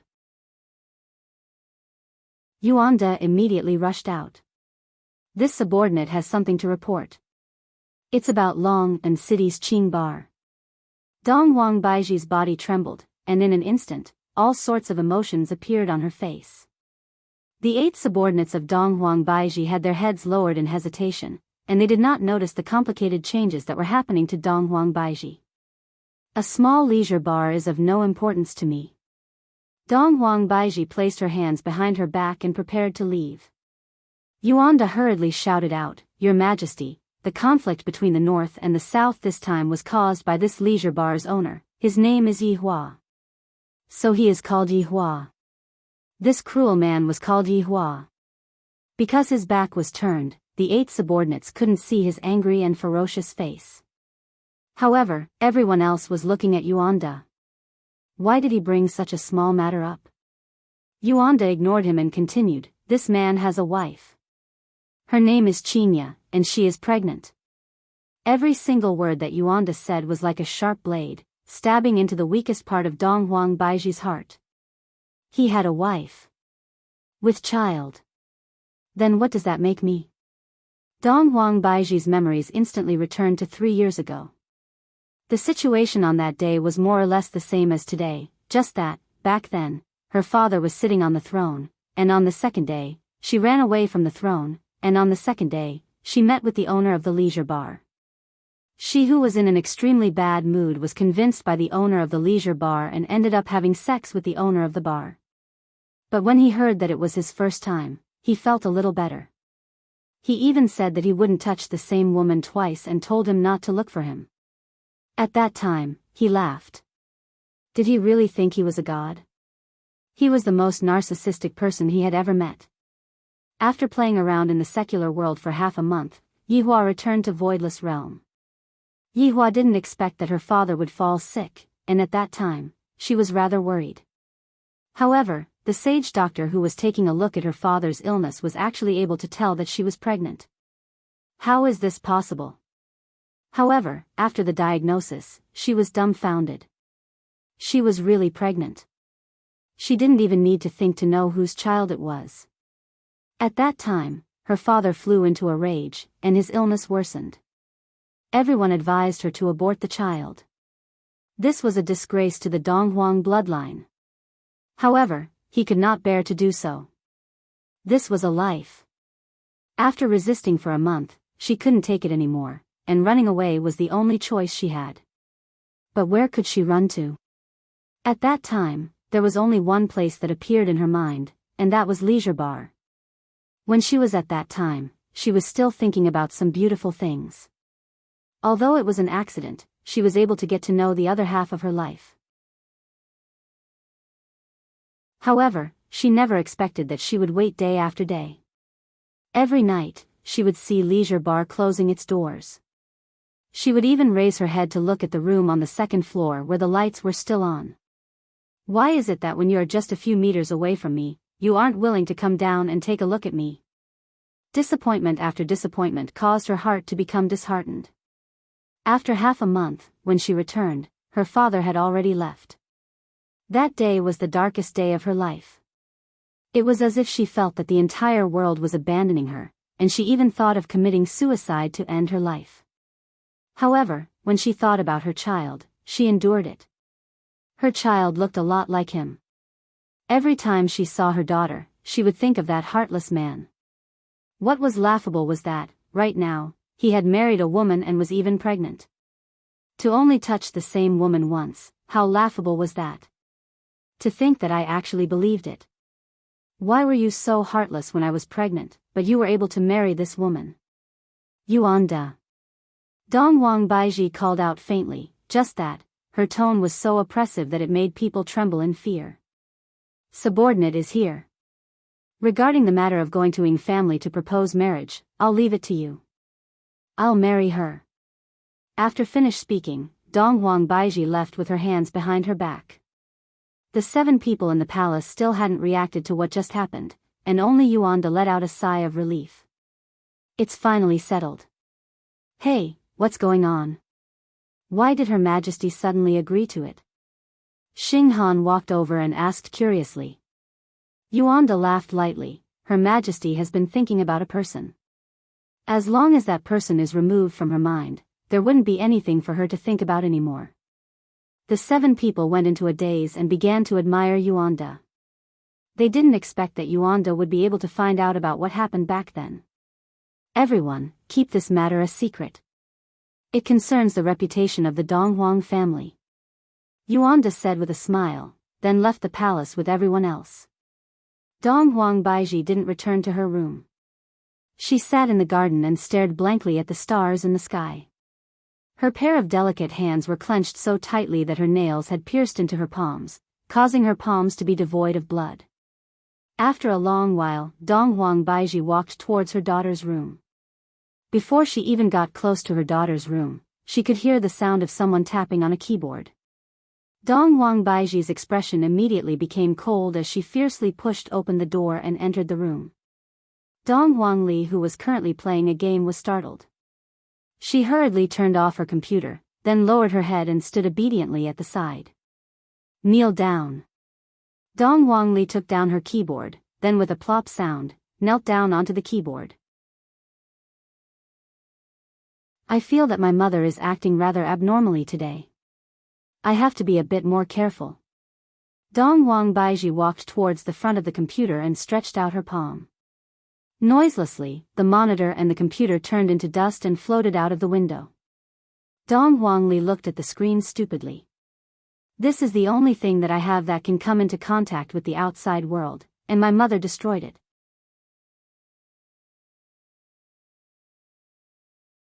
Chapter 167. Sitting on her daughter's bed, Donghuang Baiji caressed the bedsheet. Looking at her daughter who was crying softly, Donghuang Baiji's eyes couldn't help but turn red. Your heartless father is a liar. Donghuang Li wiped away her tears, and when she saw that her mother's eyes were red, she couldn't help but stand up and throw herself into her mother's embrace. Mother, don't cry. Ali won't play games anymore in the future. I promise that I will study diligently every day and learn martial techniques. Donghuang Li hugged onto her mother's waist and made a vow with her childish voice. Donghuang Baiji lightly hugged onto her daughter. Donghuang Baiji is the closest person to me, however, the person she hated the most was Yi Hua. The funny thing was that he was still waiting, but this was the result. Yi Hua. Since you are heartless, then don't blame me for being heartless. Second floor of Leisure Bar. Ali got disconnected. Qin Yutong cried out in surprise. Yi Zizi was overjoyed and said happily, little brat finally disconnected. Wait for me to execute her and lick her. Zizi, wait a moment. Perhaps, Ali will come online soon. Qin Ya hurriedly said. Qin Yutong rubbed onto her chin and speculated, I feel that Ali's mother has appeared, and Ali might be kneeling on the keyboard right now. Her mother is really something, how could she bear to let a child kneel on the keyboard? Qin Ya sighed. If it was her own child, she would definitely not bear to let her child kneel on the keyboard. Yi Hua stood up and said faintly, Qin Ya, it is getting late, time to sleep. Oh. Qin Ya dragged out her last syllable and unwillingly followed behind Yi Hua. After the two of them left, Qin Yutong and Yi Zizi looked at each other. Qin Yutong's eyebrows twitched. Yi Zizi understood immediately. The two of them immediately changed their clothes. Yi Zizi loved cosplay. She had bought quite a lot of cosplay online this afternoon. There were dark, girly, sweet, and all kinds of cosplay styles. Delivery within the same city was really fast. Yi Hua returned to the bedroom and said to Qin Ya, change the quilt and bed sheet. Why? Isn't it clean? Qin Ya asked curiously. I don't like people who have slept with other people before. Yi Hua snorted and sat at the side. Qin Ya was confused. What do you mean by someone else slept on this bed before? Other than us, is there someone else that slept on this bed before? Suddenly, Qin Ya seemed to have thought of something. Isn't it just a doll? I'm really impressed. Hurry up. Alright, I'll change. Qin Ya said petulantly. After changing into a new blanket and bed sheet, Qin Ya let out a sigh of relief. Great sir, are you satisfied now? Yi Hua took a look, other than me, if you put anything else on the bed in the future, see if I don't beat you up. BZZ, BZZ, BZZ, I'm going to take a bath. After saying that, Qin Ya walked into the bathroom while humming a tune. Yi Hua twisted his neck, then changed into his pajamas and lied on the bed. For me, the supreme overlord, to let you hug me to sleep, just how great of a fortune are you? Not long after, Qin Ya walked out of the bathroom. Seems like she had a nice bath. Seeing that Yi Hua was already lying on the bed, she asked, aren't you going to take a bath? I washed them when I came back. Quickly go and take another shower. Qin Ya pulled onto Yi Hua's hand and pulled Yi Hua up. Yi Hua wrinkled his brows. Are you sick? Qin Ya sniffed. Aya, such a big smell of smoke, let's quickly go. Yi Hua sighed. This woman is truly annoying. 5 minutes later, Yi Hua walked out of the bathroom, and Qin Ya, who was on the bed who was currently booking a plane ticket, went into a daze. So fast? Yi Hua did not say anything. After lying on the bed, he hugged onto Qin Ya.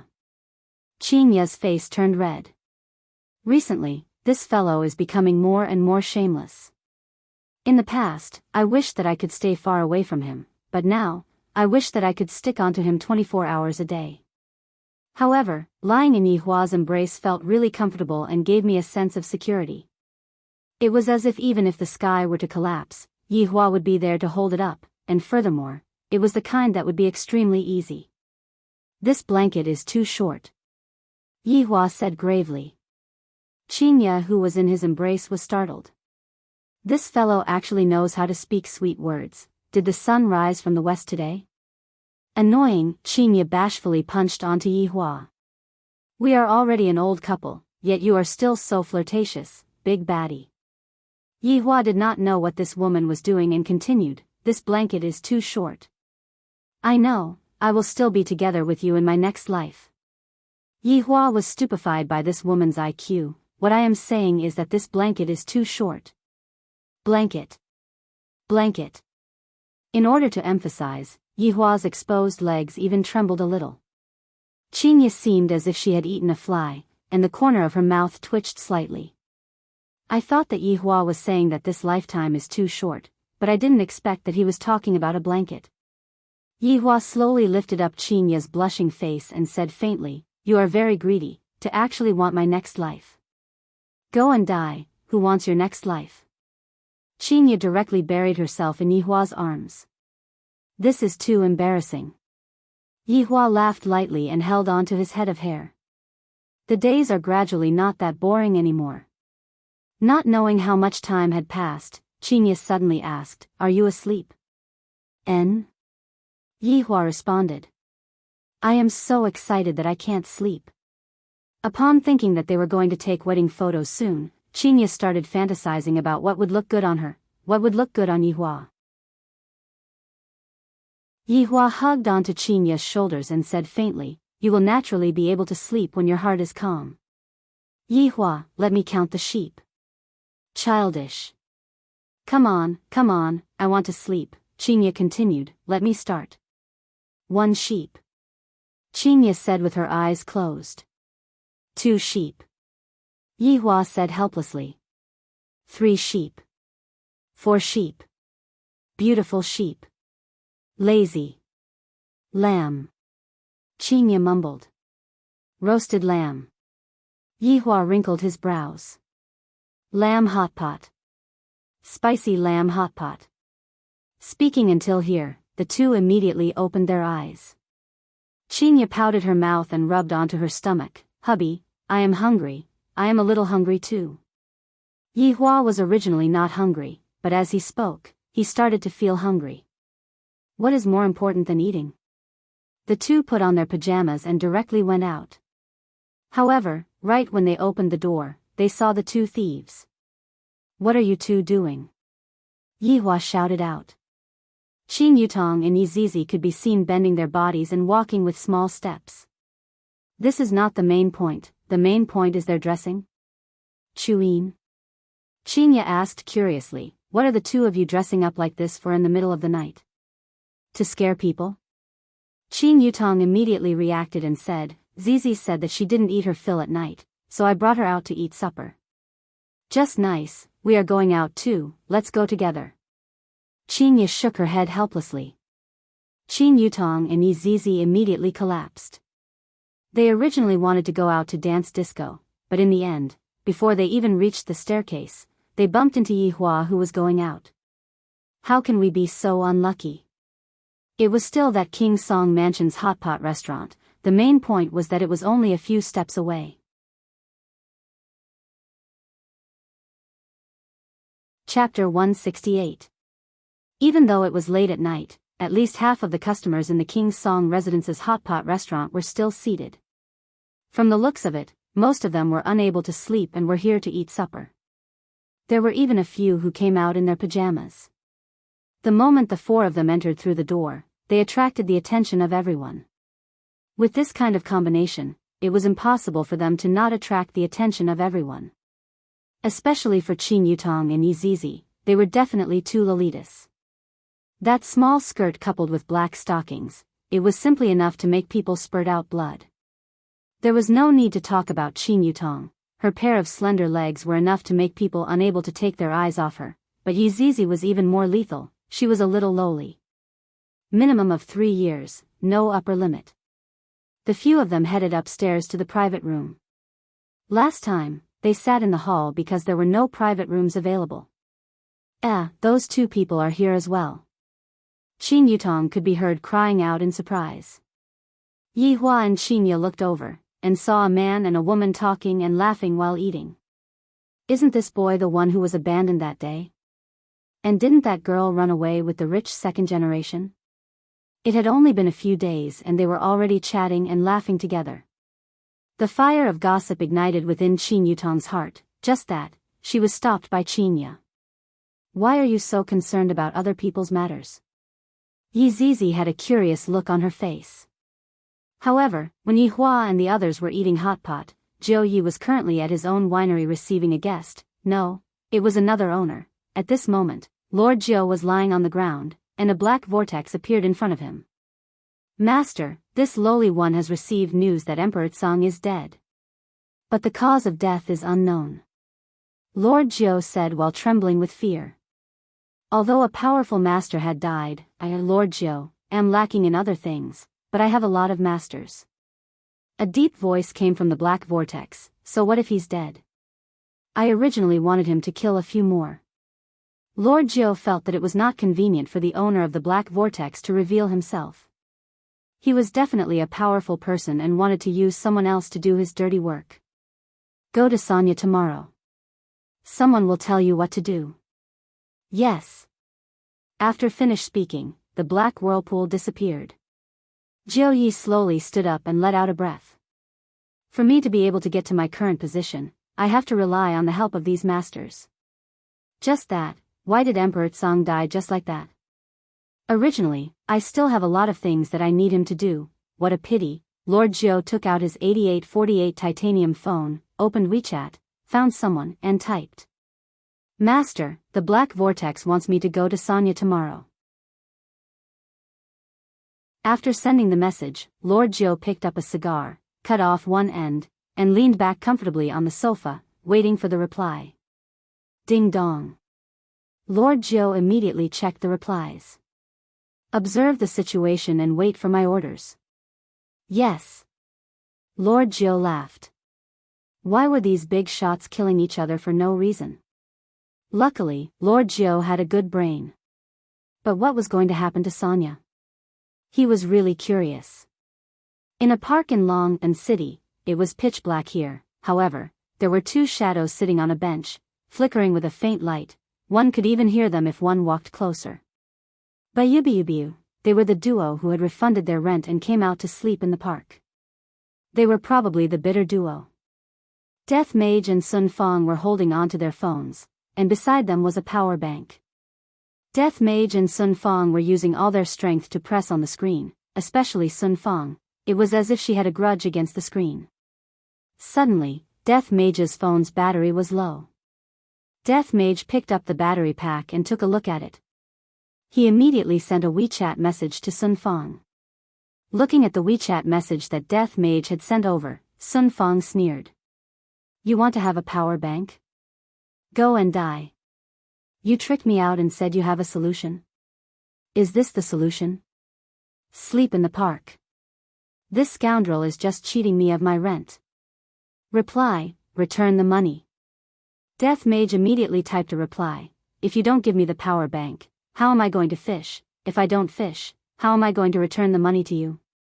It seemed to be quite reasonable, but Sun Fong wouldn't fall for it. She protected the power bank within her bosom. Return the money, return my life, return my innocence. Death Mage replied, don't force me to make a move. Sun Fong wasn't afraid at all. Come and try. Death Mage could be seen placing his precious phone and power bank at the side, then directly pressed Sun Fong down on the bench.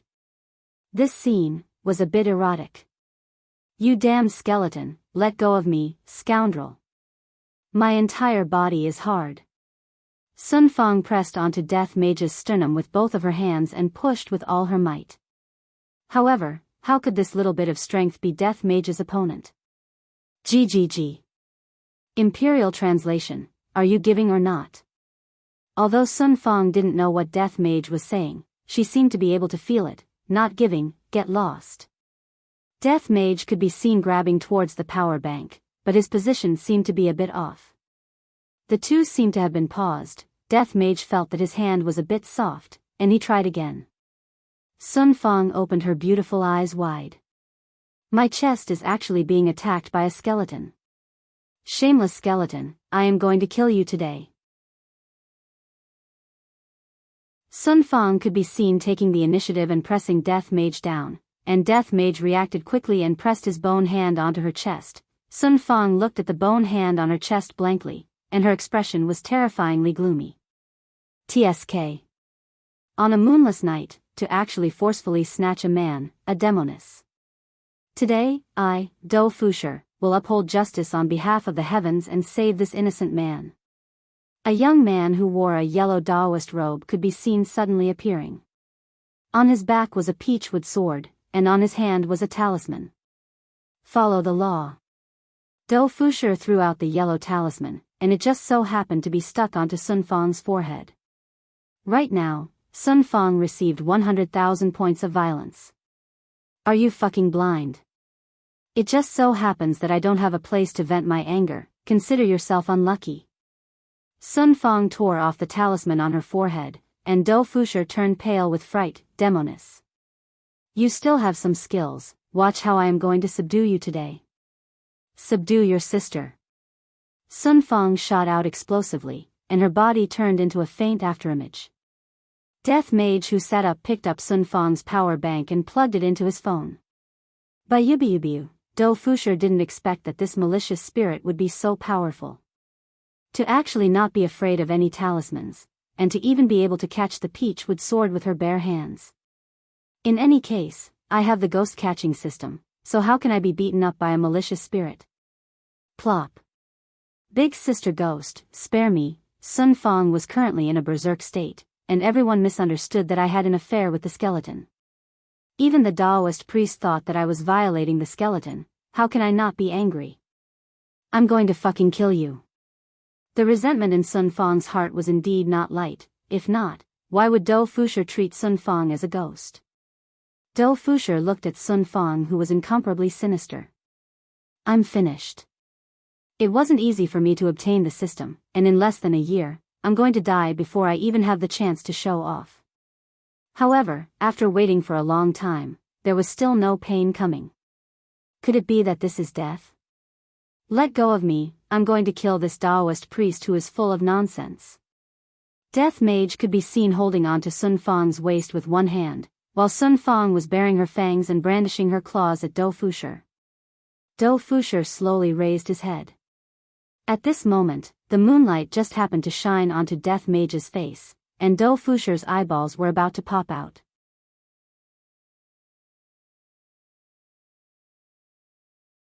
Chapter 169. Sun Fang, who had almost calmed down, was immediately lit up again. You damned Taoist, I'm going to hack you into pieces. Who's husband and wife with it? Are your dog eyes blind? Death Mage immediately typed a message with one hand, then showed it to Sun Fang. He seems to be quite rich. It won't be too late to kill him after we snatch his money. Sun Fang, who was so angry that her chest was heaving up and down, gradually calmed down and said in a sweet voice, "Let me go." Death Mage let go of Sun Fang's willowy waist. I didn't expect that a human's waist would feel so good to the touch. It is soft and very comfortable. It's no wonder that both his honor and master have women. This is probably what his honor likes, right? Hugging Sun Fang at night feels very comfortable. Looking at Sun Fang, who was not far away from Death Mage seemed to have understood why his honor wanted Sun Fang to fall madly in love with him. So this is a reward for me. I am truly stupid, only now did I understand his honor's painstaking efforts. I didn't expect that his honor would actually be so concerned about the private life of his subordinate. I am truly touched. Sun Fang walked up to Do Fusher and shouted, "Hand over the money." Do Fusher thought that he was going to die, but he didn't expect that the evil ghost couple only wanted money. Sister Ghost, this is all I have. Do Fusher took out his empty wallet. There was only about 20 yuan in it. He was even poorer than her. Sun Fang kicked him. It seemed like she was very angry. Don't think that I don't know. Who still carries cash these days? WeChat transfer. Sun Fang shouted. F***ck me. Now, evil ghosts are in sync with the times.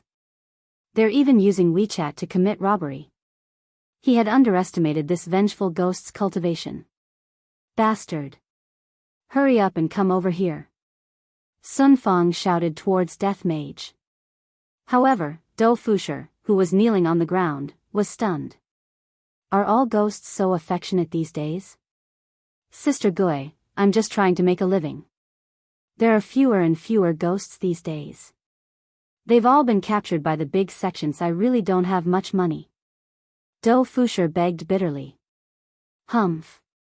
So you're an orphan. Stop quibbling and transfer the money. Orphan. Do Fusher's heart was bleeding. After adding him on WeChat, Sun Fang shouted, "Transfer 10,000 first." Now, even ghosts know that WeChat can only transfer 10,000 yuan a day. Death Mage happily accepted the 10,000 credits, then typed a few words, "Kill it." Sun Fang raised her hand. Big sister ghost, I can still transfer 10,000 tomorrow. Dou Fusher immediately shouted. Who cared if it was useful or not, staying alive was more important. Death Mage was overjoyed. However, Sun Fang didn't care so much. Only death could calm her heart. It was a money tree that could drop money every day. It would be a pity if it died. Death Mage hugged onto Sun Fang, who had gone berserk once again. However, Sun Fang's delicate hands had already fallen onto Death Mage's body. Dou Fusher looked at the cracked ground beside him, and his back turned cold. Big brother Gui was the best, sister Gui was too cruel. Let me go, I want to kill him. Dead ghost, quickly let go of me. Sun Fang struggled within Death Mage's embrace as she scratched and bit at Death Mage. Death Mage let out a breath. This woman is truly insane. Seems like I have no choice but to use my trump card. As long as I use my trump card, I can guarantee that she will immediately faint. That is, kiss of death. Death Mage gave out his second kiss in his life, and Sun Fang opened her beautiful eyes wide. Looking at the empty eye sockets in front of her, her eyes rolled and she fainted. Dou Fusher slowly lowered his head. I am still a child, big brother Gui, are you very short of money? Dou Fusher asked. Death Mage, who was hugging onto Sun Fang, typed on his phone, tell me. I just passed by a winery, and I heard that something big is going to happen in Sanya, and there is money to be made from it. Although Dou Fusher didn't hear what Death Mage said, he roughly understood what Death Mage meant. Is there really such a thing? Death Mage typed and asked. In order to save my life, even if there isn't, I have to say that there is. Big brother Gui, how would I dare to lie to you? Death Mage thought for a bit. Since something big is going to happen, I will definitely be able to gather information. Furthermore, I will also be able to make money, so why not? If you dare to lie to me, you are dead for sure. Death Mage typed. With a wave of his hand, the three of them instantly disappeared from the park and appeared in Sanya. Death Mage truly comes and goes without a trace. Yi Hua is still waiting for the flight tomorrow. Right now, Yi Hua and the others had just finished eating supper and were returning home together.